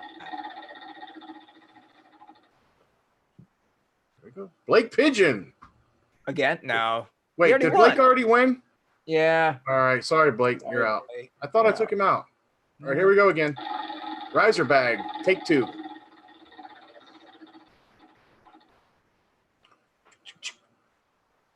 Mark P. Mark P is the winner. All right. I don't know, Mark. Just a reminder for the winners, you got to say something in the chat that you're still here, and then go over later on to ourparamotornation.com, fill out the comments at the bottom so we know where to send it. Let's do why don't we do the windsock? Let's Nebraska needs to win something because they're saying that they're going to do an extra 100 if you win something. Nebraska Paramotor's in here. See it over here? I know, but we just need to send him something. Nebraska Paramotor. Fixed. Right? It's not fixed like Thursday night. It's not fixed. What? Okay, here we go.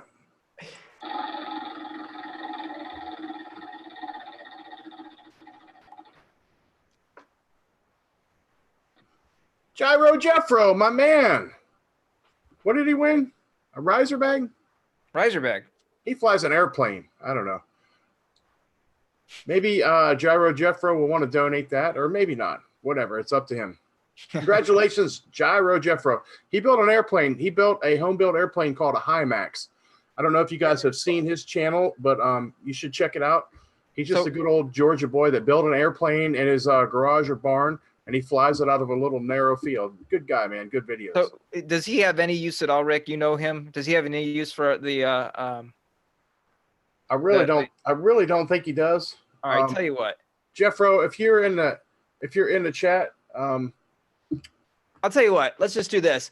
I'll send out a sec. If he wants, I'll go ahead and send him a Paramotor Crazy sticker. How's that? He said you can give the riser bag to someone else and send in your address, Jeffro, and I'll send you another Gorilla sticker. He already has a PPG Gorilla sticker then I'll send in his airplane. Paramotor Crazy. He doesn't want that shit. Throw that in the garbage. Oh, shit. Nebraska needs something.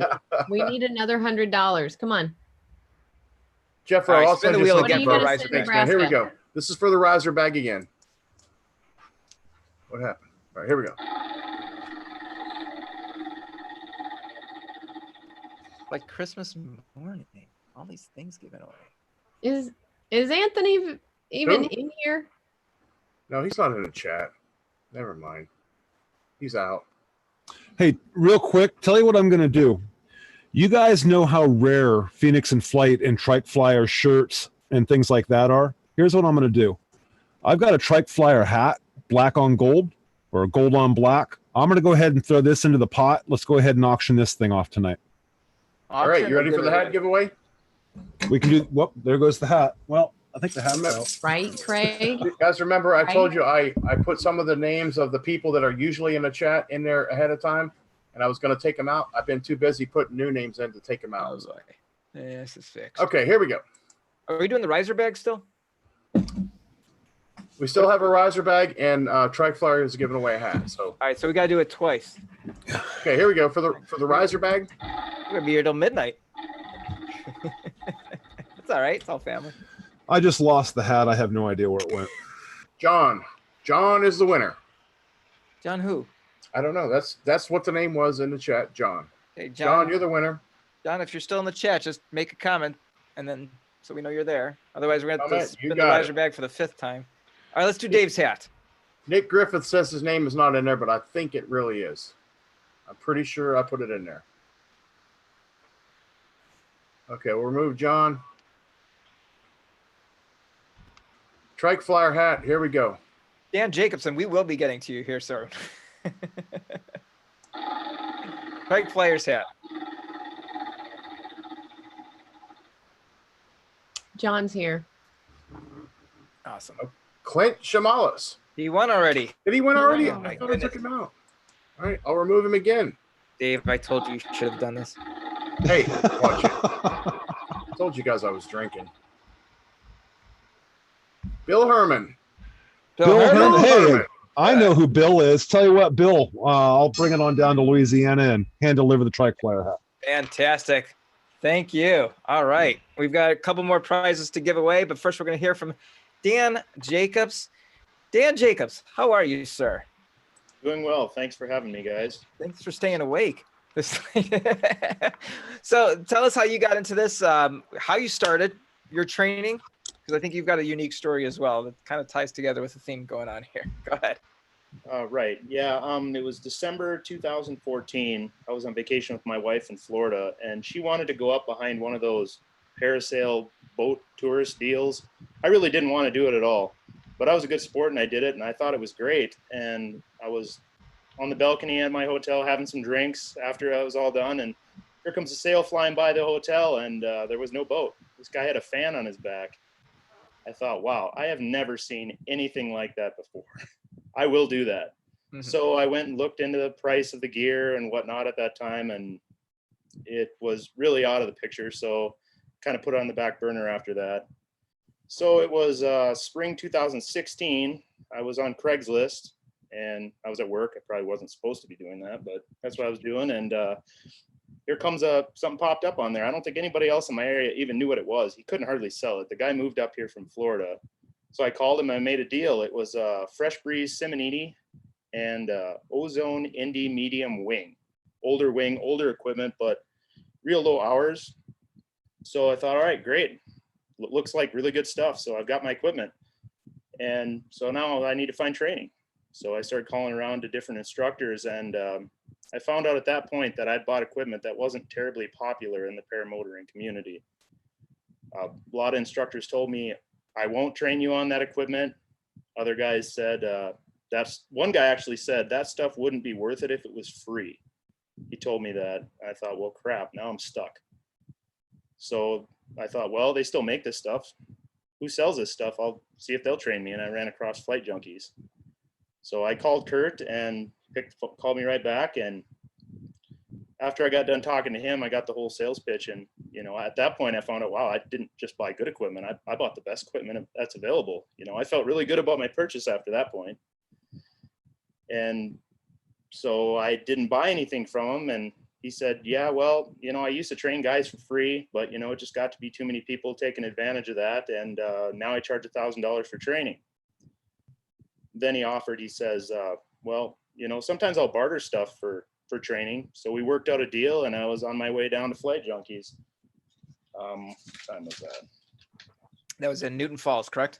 Yeah, it was, May that year. So I headed over there, and first thing that happened when I got there is met Kurt about 10 o'clock that Monday morning and took my gear out of the trunk and put it together and fired it up. It started great. I'd say still that Fresh Breeze Simonini was the best starting two-stroke I have ever owned. That thing would just start. So he's happy with that. And after that, he had me do what he called motor work. Because one difference between my experience and yours, David, is that I went there to train foot launch, not trike. So he had me do what he calls motor work. It's you put that big heavy monster on your back. I really hated that part of that training. But put that on your back and you throttle up and you lean back into the thrust and you practice posture and learning to trust the thrust of the motor to hold you up as you walk along. Did that a few times. Then it was too windy to start kiting. So we went inside.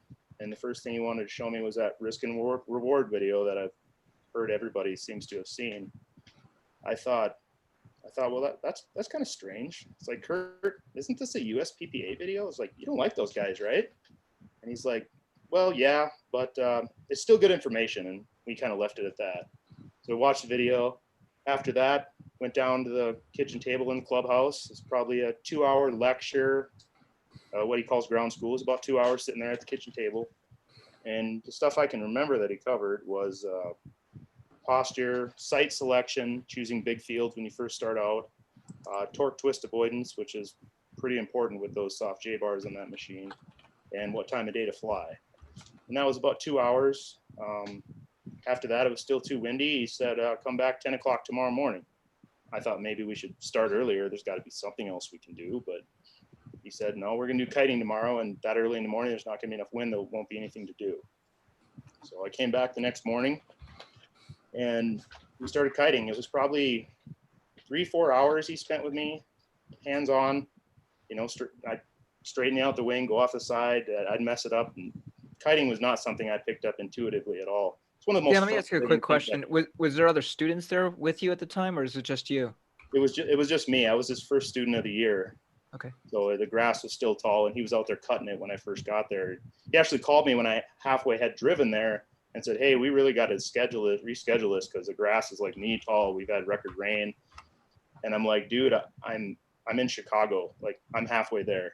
And he's like, "Oh, all right. Well, we'll figure something out." I was like, "Do not do that to me." Like, I was like, seriously. So we did the kiting for a while, and after that, I still really wasn't any good at it at all any good at it. And after that, he kind of did stuff around his place, and he watched me practice kiting, and he'd poke in and say, "Hey, you're doing this wrong or that wrong." And really, I think at that point, I was still doing pretty much everything wrong. And that was day 2. And he said, "Come back 10 o'clock tomorrow morning." All right, so come back. So you were there 10 o'clock that day till what time? You said only 4 hours? Well, 4 hours of his hands-on kiting, him actually straightening my wing and barking orders at me and teaching me actively. After that, it was kind of practice on my own. You know, okay. It was kind of, this is one way to do it. This is the way that I think is best. Practice just that, and you know, I've taught you what you need to keep practicing. Okay. Okay. So, continue. 10 o'clock the next morning, came back. And first thing he said when I got there, he said, looked around, said, "You're going to fly tonight." I thought, oh boy, here we go. This is going to happen. Like, that's why I'm here. So that's great news. So still kind of windy, practicing some kiting. 2 other guys showed up. One guy brought new gear from him. He had a fresh breed Monster, and it wasn't on a trike. He was going to foot launch. It was a bigger dude. And then another guy showed up. He had a flat top. And that guy had took it upon himself to fly from Kurt's field while Kurt was down in Florida, and actually ended up in a tree, I believe he said. And I thought that was like, wow, that's garbage, man. Like, really? Kurt didn't seem to be irritated by it at all. He said, "Yeah, well, before you fly here anymore, I need to see what you're doing and probably go through some more training with you." So he kind of joined our class of 3 now. And we did our hang test. That's what we did next. And it was motor on, motor off, but quick simulation, you know, how it's going to go, and then in and out. Mine took about 5 minutes, and the other 2 guys did it. Actually, that flat top video that Kurt put out where he's talking about the guy having his junk crushed, I was there when he filmed that. That was the guy. So okay, that puts a timeline on that. So hold on just a second. Hold on. I was waiting for Dave to do it, but he's got some business that he's got to take care of. So, and I apologize if I pronounce your name incorrectly, but Mustil has just donated $100 as well to Resurgence. Wow. Thank you so very, very much. We greatly appreciate everyone, big, small, anything that has been donated this evening. Awesome. And it is all going to Resurgence, and we'll get a total for you and make sure that we put that out there somewhere on the website or something. Fantastic. Right. And I'll make sure that David Wolf sends it all to Todd. I don't think there's any question about that, but awesome, guys. Great job. No, there's no question there. All right, go ahead and continue. Right. Thank you very much, Mustil. So after we did that, Kurt took us all out to lunch, and he was gracious enough to pay for it. I think you said something similar in your video, David. I paid meals a couple times, actually. We went out and we went to, I don't remember where it was, but I got a back room with him, Paula, and the 2 other students. Went through ground school again. So after we ate, he went through the same spiel he did with me at the kitchen table for those guys. So we went back to the clubhouse after that, and winds were, you know, it was midday, so we did some more kiting practice. I did some practice. The other guys did some practice on their wings, and you know, it was getting towards the end of the day. He said, "Time to fly. Go get your helmet." So that's what I did. I got to say, I was pretty rattled at that point. I was pretty nervous. I didn't feel ready. Didn't feel ready at all. And so we get all hooked up and helmet on, all hooked up, motor running, set out. And he said, "What I'm gonna do is I'm gonna pull the wing up over your head, and if it looks good, I'm gonna say go, go, go, go." And you guys have probably seen his videos. You see how it looks. It's just like that. So the first time is true. That is true then, that he does pull the wing up over people's heads. Yeah, absolutely. Awesome. Okay. I think his philosophy. I've heard that, but I never knew that for sure. Yeah, I think his philosophy, I think I asked him, I think his philosophy was that, you know, just get that first flight out of the way, get the nerves out of it, and then work on other stuff after that. That was his training philosophy. So the first time pulled it up, I ran with it, and it went off the side. We aborted. And the way he wanted me to run, I don't do this at all now, but he said, you know, look straight up at the wing. Don't look at the field. Don't look at your feet. Look straight up. Straight up at the wing.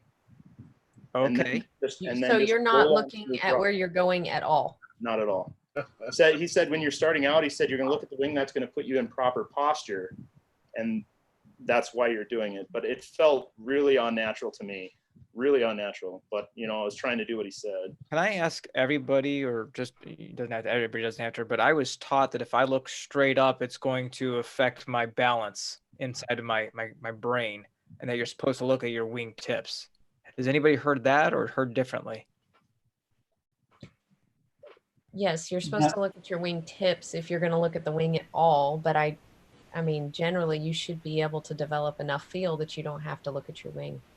Yeah, I was taught the same thing, as don't look at the wing at all. And I started looking at my wing tips, and now actually Kyle is teaching me how to lean back, which now I'm finding looking at my wing is putting me in that proper position. I really can't remember what YouTube video taught me that one. You're gonna die. I'm gonna die. Hey, real quick, I don't know. I had to take my pup out. Nicole if it was already awesome. All right. Dan, back to you, sir. All right. So second attempt, same thing. Look up at the wing and roll on smooth throttle. Look straight up at it. Honestly, looking at I have a video that I don't really show anybody, but I see I wasn't really looking at the wing because it just felt completely crazy to me. I did not want to look straight up at that thing. It felt wrong to not see where you're going. So I rolled on throttle, and I did. And other than that, I wasn't ready and I was super nervous. I really can't fault Kurt for this. He told me many, many, many times not to lift my feet. So I got going as soon as I felt lift with the wing, and now that I look at it, I wasn't even near takeoff. I lifted my feet, came up about 2-3 feet, and then came right back down on the back of the cage and tore up 3 sections of cage, broke the prop, you know, the stuff, perfectly shaped equipment, all busted up. I remember I was just, what they talk about, like a emotion injury or mental injury or something. People talk about it. Like I had that for sure. Like, because I had it built up in my mind that it was going to be a certain way. I was going to get my dream done. This is how it was going to be. And then it ended like that. Just, he runs up like, well, you lifted your feet. And like, if I needed him to tell me that at that point. So went back to the hotel room the next morning. He showed me how to string one cage section and I did the other 2. And we super glued up my prop. But honestly, I really wouldn't have used that prop the way it was. So, and after that, the winds weren't right. And really, I really just wanted to leave. I mean, I was just spent emotionally from this whole thing. Like, I don't even know if I slept that night after that happened. Like, I was just ready to go. And I was actually relieved it was too windy. Even though I came there to fly, I just was less ready than I'd ever been. So I was packing up my stuff. It was too windy. I was packing up my stuff. It was fixed-ish. And I was packing it up, and he's like, "You disappointed?" And I'm like, "Yeah, I'm disappointed." And he was like, "Yeah, I'll tell you what." I said, "Just buy me a plane ticket. I'll come out and we'll finish this training up at your place." I thought, well, great. That's pretty nice. I mean, I didn't even really pay him anything. I traded him something. I think it was $600 roughly item. So, I mean, I really didn't pay him much. He didn't have much horse in the race at all. So, I mean, I thought that was good of him to do that. So I went home. After I got home, he became kind of hard to reach. You know, as soon as I got home, it's like, this has got to get done. Like, it's almost like a piece of me is gone. Like I'm damaged from this in a way. So I immediately tried to get a hold of him. He would respond to some texts. I could almost never get him on the phone. I just kind of got the feeling he really didn't want to. And I get it. I mean, he didn't really have a lot into the transaction, but there I was again. I was stuck. I couldn't do anything. I couldn't get him out here to train. I didn't really want to self-launch. At that time, in the beginning, I knew I wasn't ready. So I spent an entire year just kiting, just kiting after that. I didn't have vacation, get back to Ohio. I'm sure if I'd gone back, he would have finished training with me for what he would have done. And, you know, I just basically kited for a whole year and obsessed over the sport and studied, like I'm sure many of us have and probably still do. Read the PPG Bible, read and watched YouTube videos and all that sort of stuff. So, and I had some local guys who were maybe going to help me get in the air. I reached out on Facebook. Actually, I never had a Facebook account at all before I joined this community at all. Not a techie person. And I got a hold of them and they said, well, we'll help you get up in the air. And I still had that anxiety from what happened to me. I still didn't really feel confident at all. But that was the plan. And if it hadn't been for a Kyle Lowe video, and that was Foot Drag 2018, where he mentioned Nebraska PPG, I probably would have went with that. They would have helped me into the air on my fresh breeze stuff and what I had, and that's what would have happened.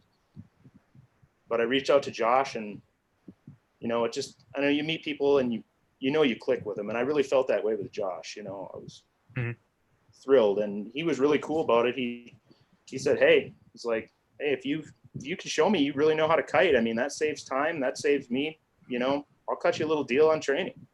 I thought, wow. And he offered that. Like, I didn't ask for it. He offered that. I thought, well, clearly I know where I'm going now.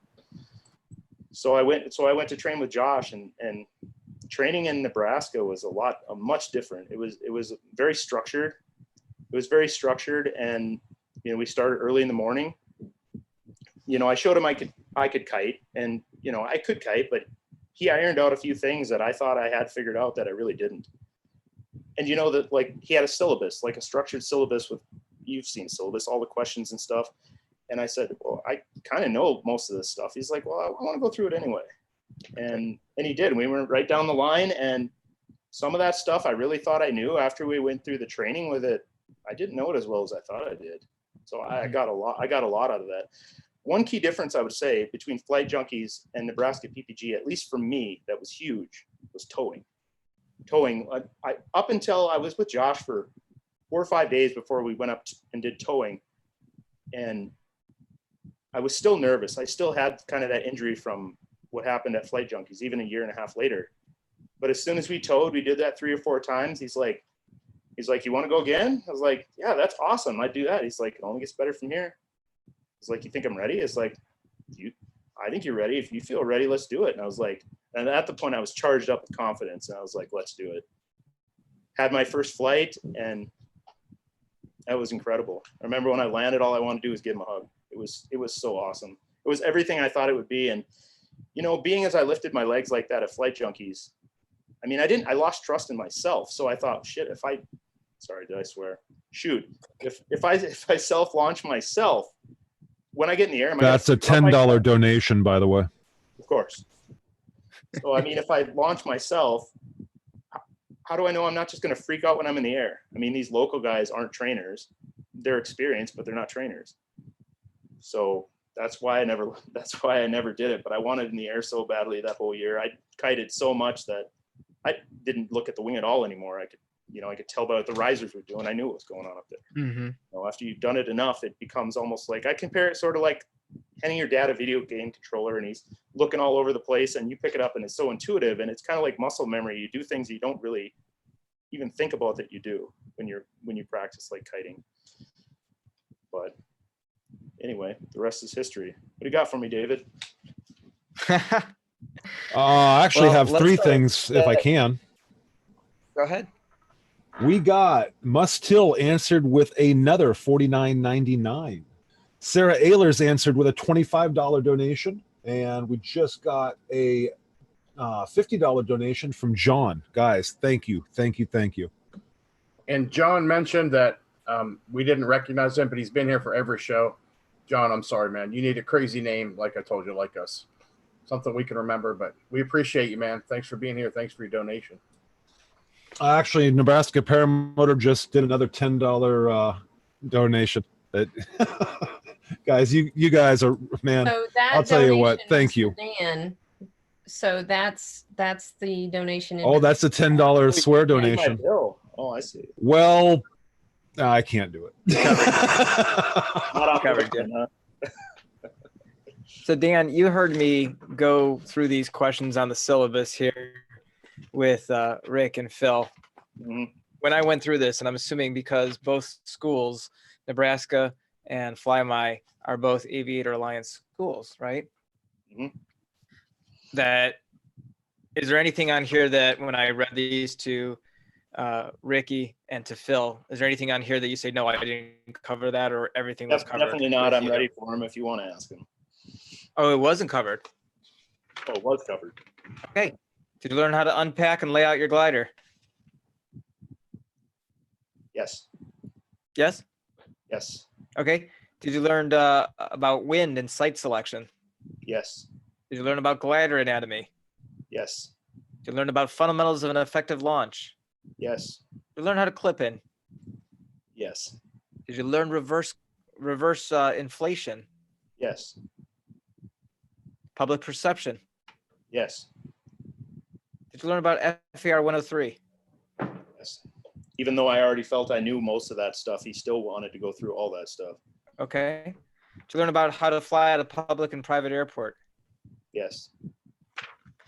Did you learn about how to use a kill switch? I don't know why I keep asking that. No, he didn't cover that. I had no idea how to shut that thing off when I was in the air. I really panicked.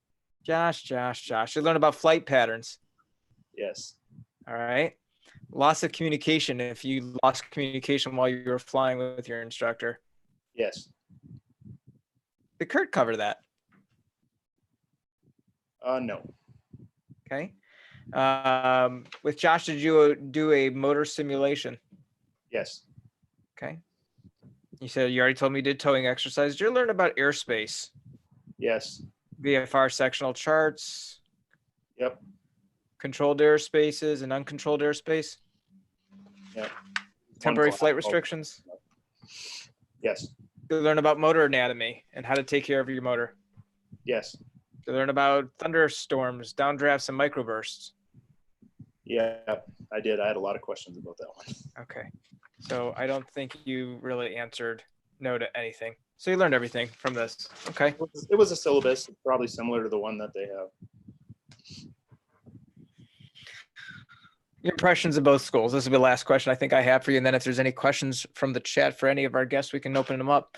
But your impressions of both schools, and would you recommend either school to anybody?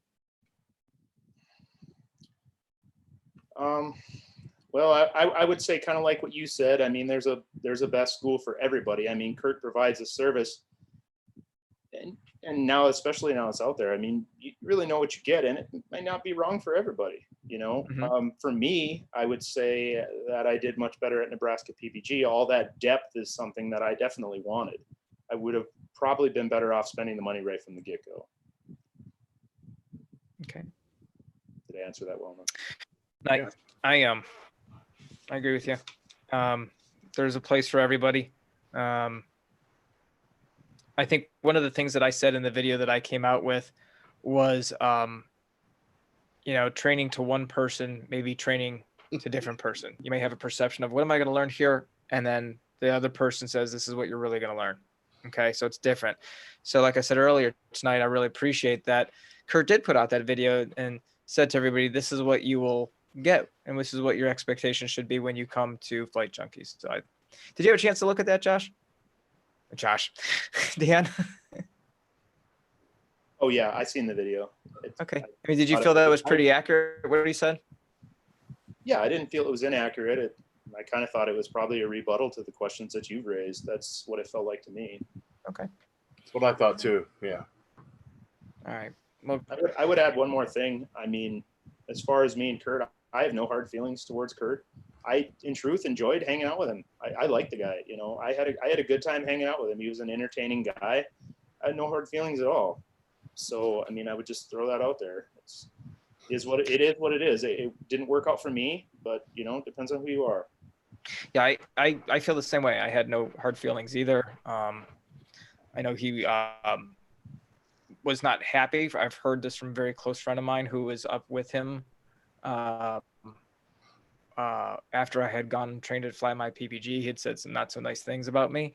And again, I wasn't there to hear them, but the person that told me that heard it firsthand, actually two people that were there that told me firsthand some of the not so nice things he said. But that's okay. You know, I wish him nothing the best and the best of success. And you know, all we can do is, you know, get people's information, you know, firsthand, like yourself, like Phil, like Ricky, of what it's like to train at not just his school, but all the schools out there. And that's what we want to know. We want to know because, and even Kurt said it in his last video too, there's some people out there that are not good trainers. Heck, I heard Eric DeFore say the exact same thing. Okay. So it's all good. It's all good. Is there any questions from the chat? Real quick, hey, just want to break in Bike Man Cody with a $25 donation for Resurgence PPG and Mike PPG with a $20 donation. Guys, thank you. These donations will be going to Resurgence PPG to support the 20 in 2020. Guys, you rock. $867 so far. Wow, that's awesome. Thank you. Awesome, fantastic. Nicole or PPG Gorilla? Yes. Any questions from the chats or from you? Yeah, I don't think so. I mean, it goes right back to that. There's no perfect training for anybody. I mean, people have varied experiences. They get through the training and get in the air, and then they join the community and learn from their friends and peers. That's important. Awesome. Nicole now has two heads, it looks like. Oh, that's Reason behind her. Hi, Reason. Hey, Reason, where are your hands? Because she is smiling. Guess where? That's Larry. Yeah. Guess where my hands I'd are? like to know. I think that my question is that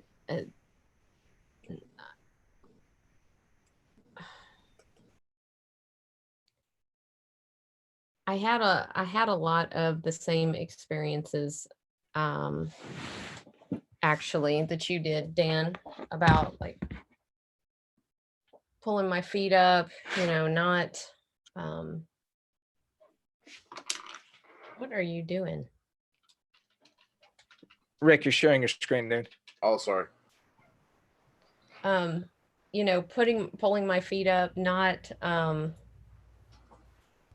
holding my A's long enough, sitting too quickly, all of those things. And those things really didn't have anything to do with my instructor, you know, because I think that every new student goes through that. I think that every new student is going to sit too early or not hold their A's long enough, or, you know, they're not quite controlling the wing, or they drop one of their brake toggles or whatever. You know, I actually put out a video on that, actually.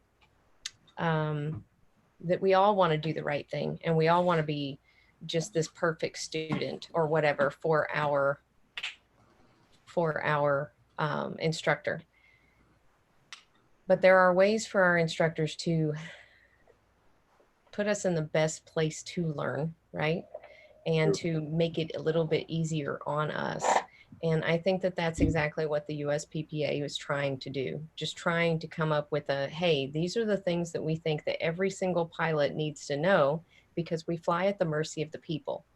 So even though it you know, you might not think about other people and, you know, their perceptions, how often do we end up on the news? And how often do we want to be there? We don't want to be there. We don't want any more government involvement in our sport than what we already have.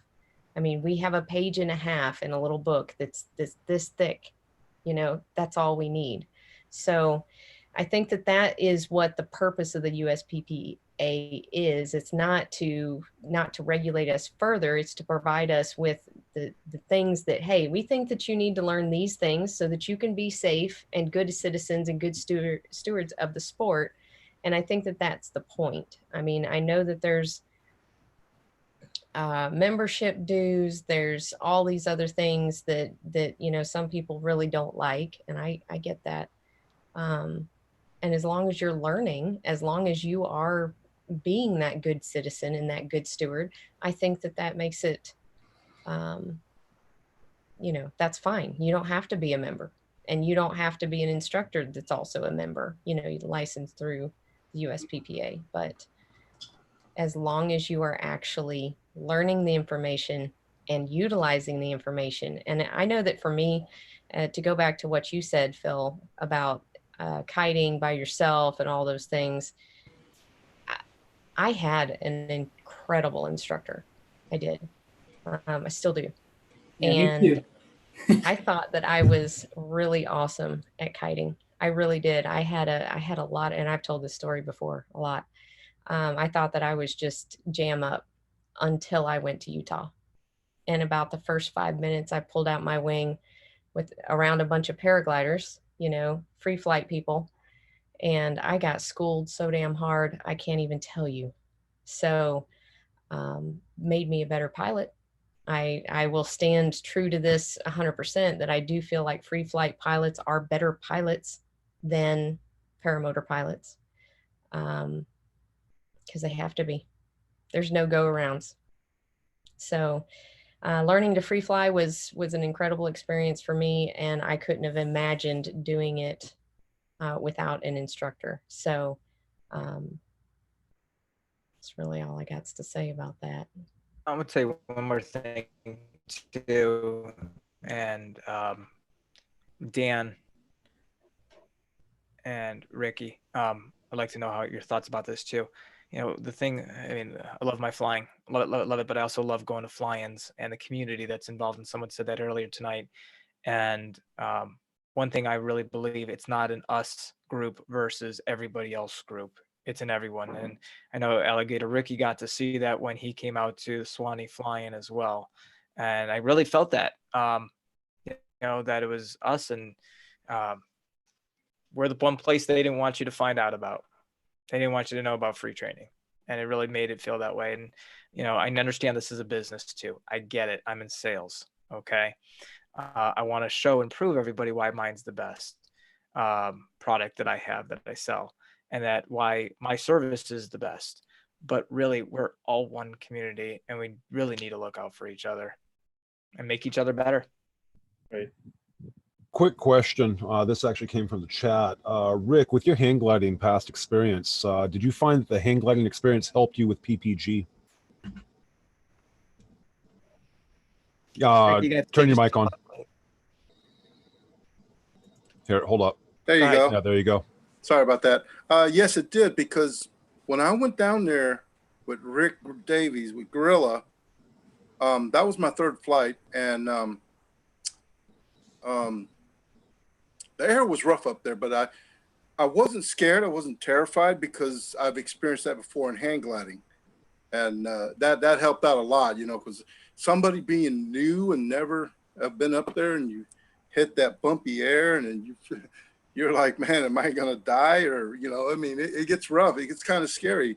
But I didn't have that feeling when I went up there, because I've been in it before. And matter of fact, when I was up there, I was flying up there for quite a while, because I was waiting for PPG Gorilla to come up so we can go fly and see the Sleeping Giant. And yeah, it just got too rough. Just say it, Rick. I blew a launch. All right. All right. Well, that and Rick does not fly high. You didn't blow a launch. You didn't blow a launch. I didn't see it. You didn't blow a launch. I didn't see it, so you didn't blow a launch. But anyway, Good I was just circling and having fun and just watching. And I you know what? Like I told Gorilla, or I told Ground also.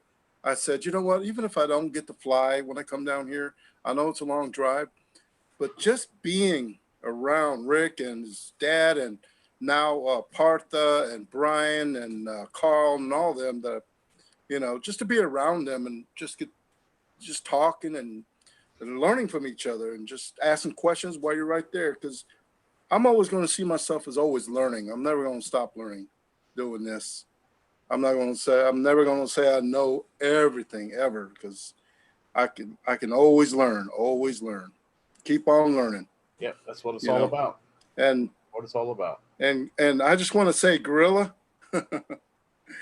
Yeah, you got a heart of gold, man. You really do. You did an excellent job on that video. I have been showing all my coworkers and everybody that's interested in doing the sport that New Guy in the Sky video. Oh man, I've just been. Make sure you tell them to like and subscribe. Oh subscribe. Man, tell their Gorilla, friends, what and are you their doing? family, Passing their out neighbors. Tell them all to subscribe. Yeah, I'm telling them because I'm telling them the channel and then the name of the video. So Hope you're getting a commission, Ricky. Dave, you see how this works? He's passing out all these stickers, Gorilla stickers, and he's getting these people to come online to sing his praises. It's fake news. There's no man.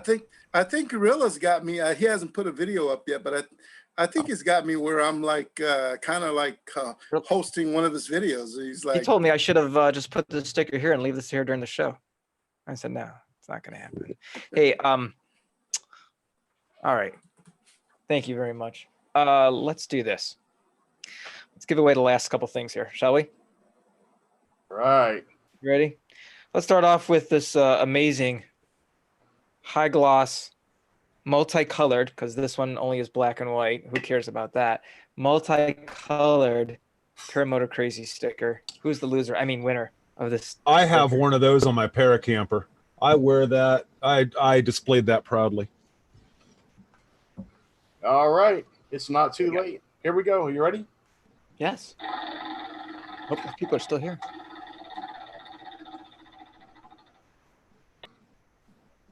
Sarah wins. Sarah. That'll work. Right. Congratulations, Sarah. And I'll get the email, the address from PPG Gorilla because I know he has her address. Yeah. Sarah, I'll send you a real sticker. She doesn't want your junk, dude. All right. Yeah, she'll give me the Gorilla sticker, and then she'll put the PP or the Paramotor Crazy on her car. So for anyone that doesn't know, I'm going to tell us a real quick story here. PPG Gorilla decided to send a glitter bomb over to the trike flyer, and Sarah accidentally opened it, and it went all over and in her teeth and everywhere. It was very clearly labeled. It said, "She's seeking revenge." Strike Flyer fan mail open live on air. But the and the mail center sticker. Yeah, the mail center turned around and put her sticker on it that covered it. It would have been classic, I'm telling you. Oh, it was. When it went off, it meant wow. And then what happened? Then they sent me a beautiful Christmas gift, a beautiful gift basket, and I feel like a heel. So thank you guys. Merry Christmas. Wow. All right. Next one. This is going to be the shirt, the long sleeve shirt from Para Orange. Oh, I want that one. Hey, while we're doing this, Dave, what are we at in donations for Resurgence PPG? $867. Can we make that an even 1,000, guys? Who's going to make it an even 1,000? Whose name is that? Anthony Perez. Anthony Perez is the winner of a Para Orange shirt. Anthony, make sure you go over to the website and put in your shirt size for me, as well as all of your information, your address, and all that stuff. All right, next thing is going to be the prop covers. So before we do the prop covers, here's what we are going to need. We're going to need to know if it's a 2 or 3 blade. We're going to need to know approximate dimensions. So it's 7 inches wide, which will fit any prop. And then we need to know if it's going to be, if you need a 22-inch, a 27-inch, or a 29-inch long. Can somebody convert inches to centimeters? Because that's what my prop is. All right, carry on. Go ahead, Rick. Here we go.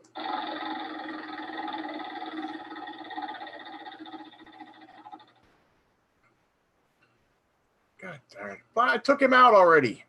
Blake already won. Hold on, redo. My God. See that? I pushed remove. Hey, Dave, has he been drinking? Very much. Justin Harper. All right, you guys see this. Who you got? Remove Justin Harper. Justin Harper is the winner of the prop covers. Congratulations, Justin Harper. There you go. All right. I think we're down to one prize, but before we do that, Again, we want to thank Para Orange, Larry, and Chris DeChico for generously giving all these gifts. They've made this Christmas a little bit more special for a bunch of people out there.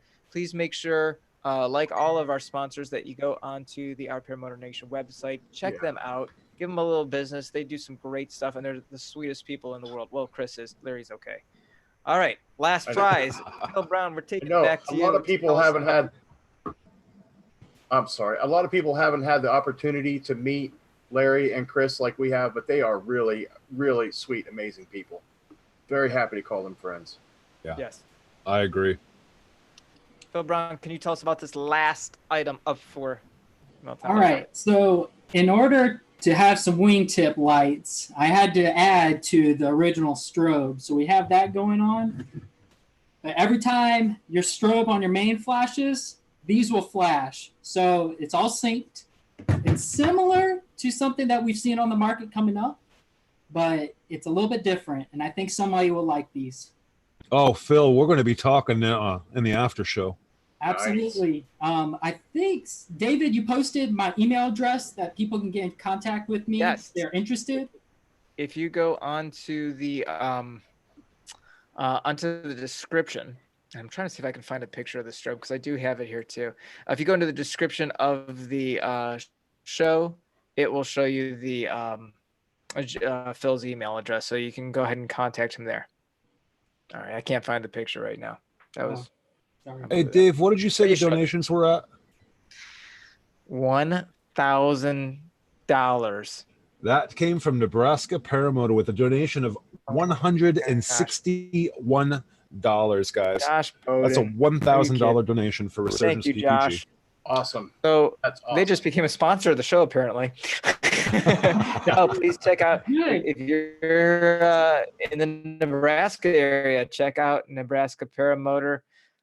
You heard it here tonight that they do a great job.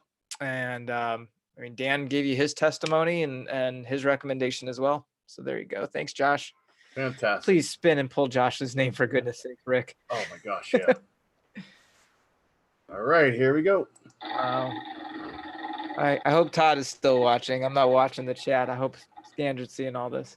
That's awesome. Nunya, the big winner, Nunya. All right. Nunya. Okay. Yeah, where's Nunya from? I see him in the chat all the time.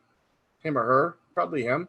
Make sure, Anthony, Justin, Nunya, make sure, and I know Sarah's watching, but make sure you just leave a comment so we know you're still watching, that we don't have to spin for another prize. So can I get some confirmation from someone watching the chat?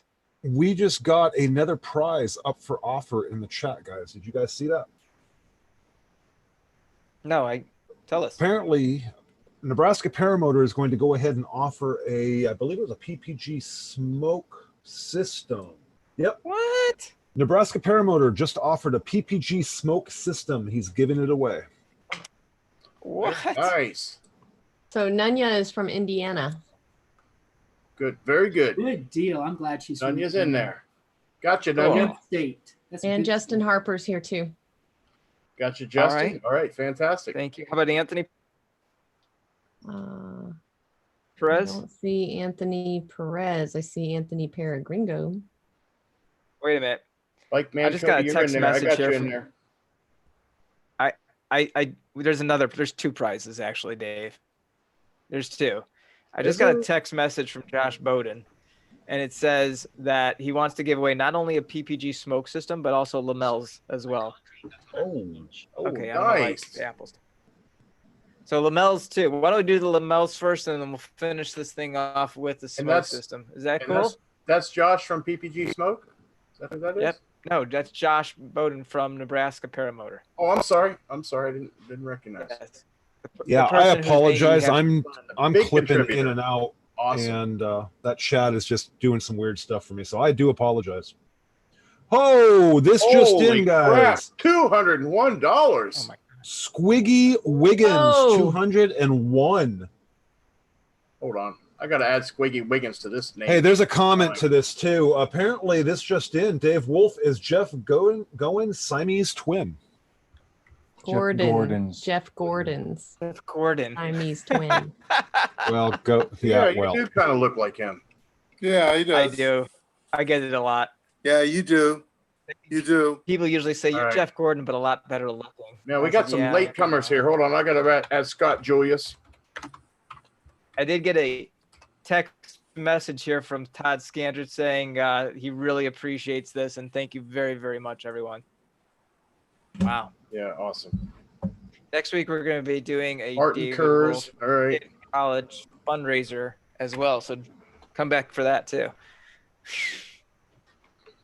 Holy cow! All right, I got Martin Kurz in Come there. on in there, Ricky. We got some late shower uppers here. I got them all on the list. I think I got everybody. All right, is it time to this is spin? absolutely amazing. Man, what a great show! What a great All right. night. Let's we'll do the Lamels first. Wow. What a season of giving. Wow, this is awesome. All right, Lamels. where in the hell is the random wheel? Okay, good, good. All right, here we go.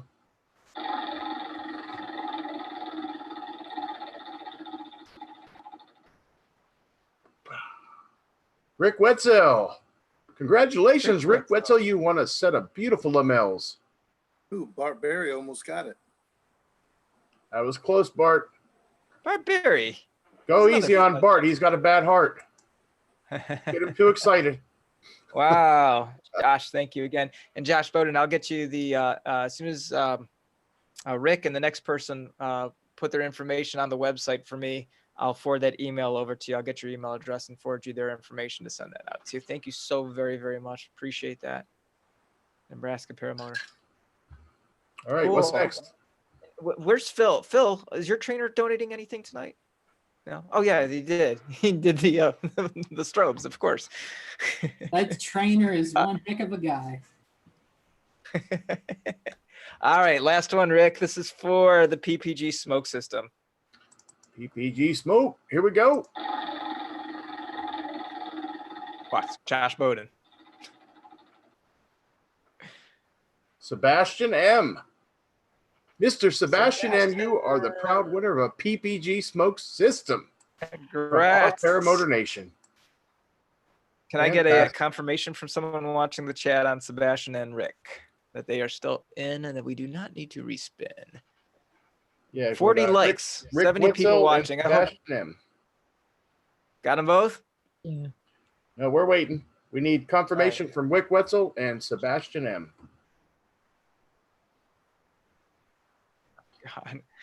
God. Hold on. I think Larry DeChico may be wanting to let me get some confirmation. Thank you, Crockett.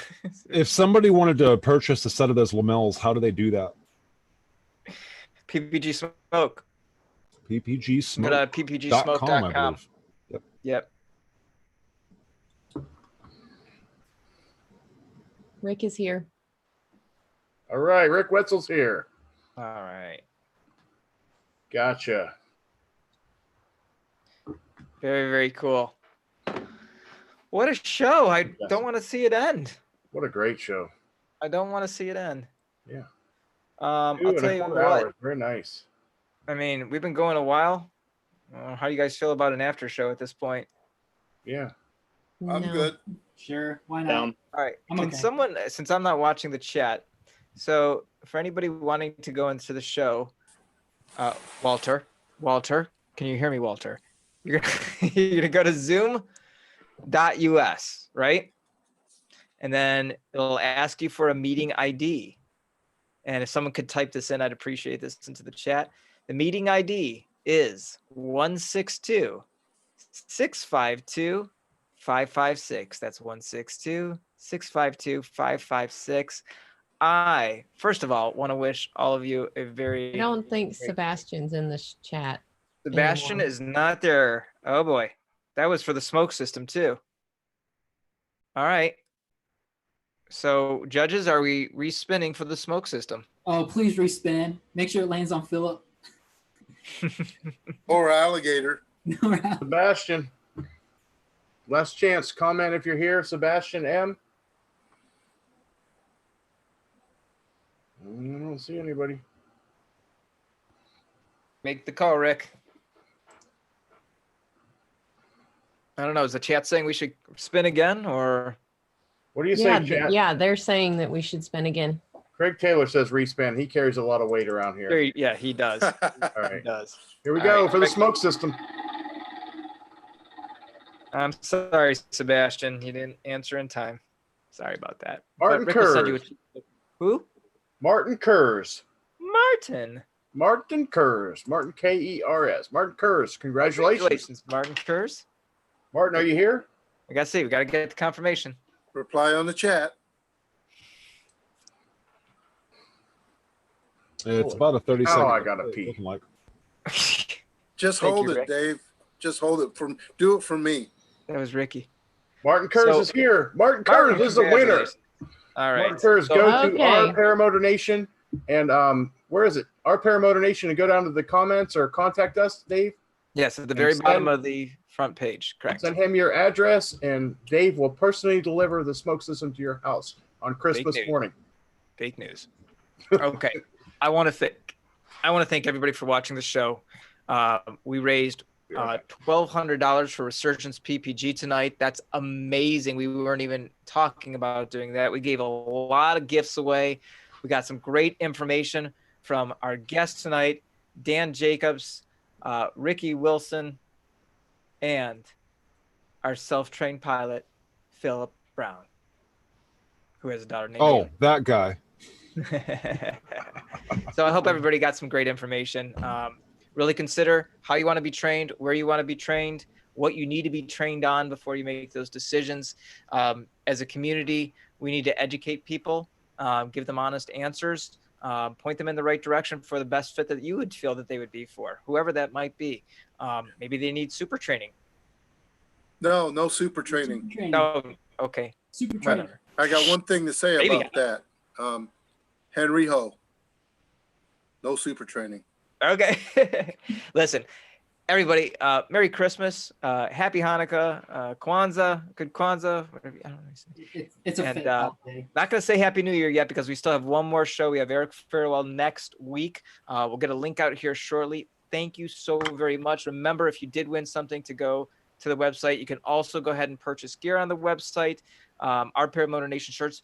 But more importantly than that, look at the 20 and 2020 shirts, sweatshirts, hoodies, stickers. You can get those as well. I've got some on order. I know Rick Davies has ordered some as well.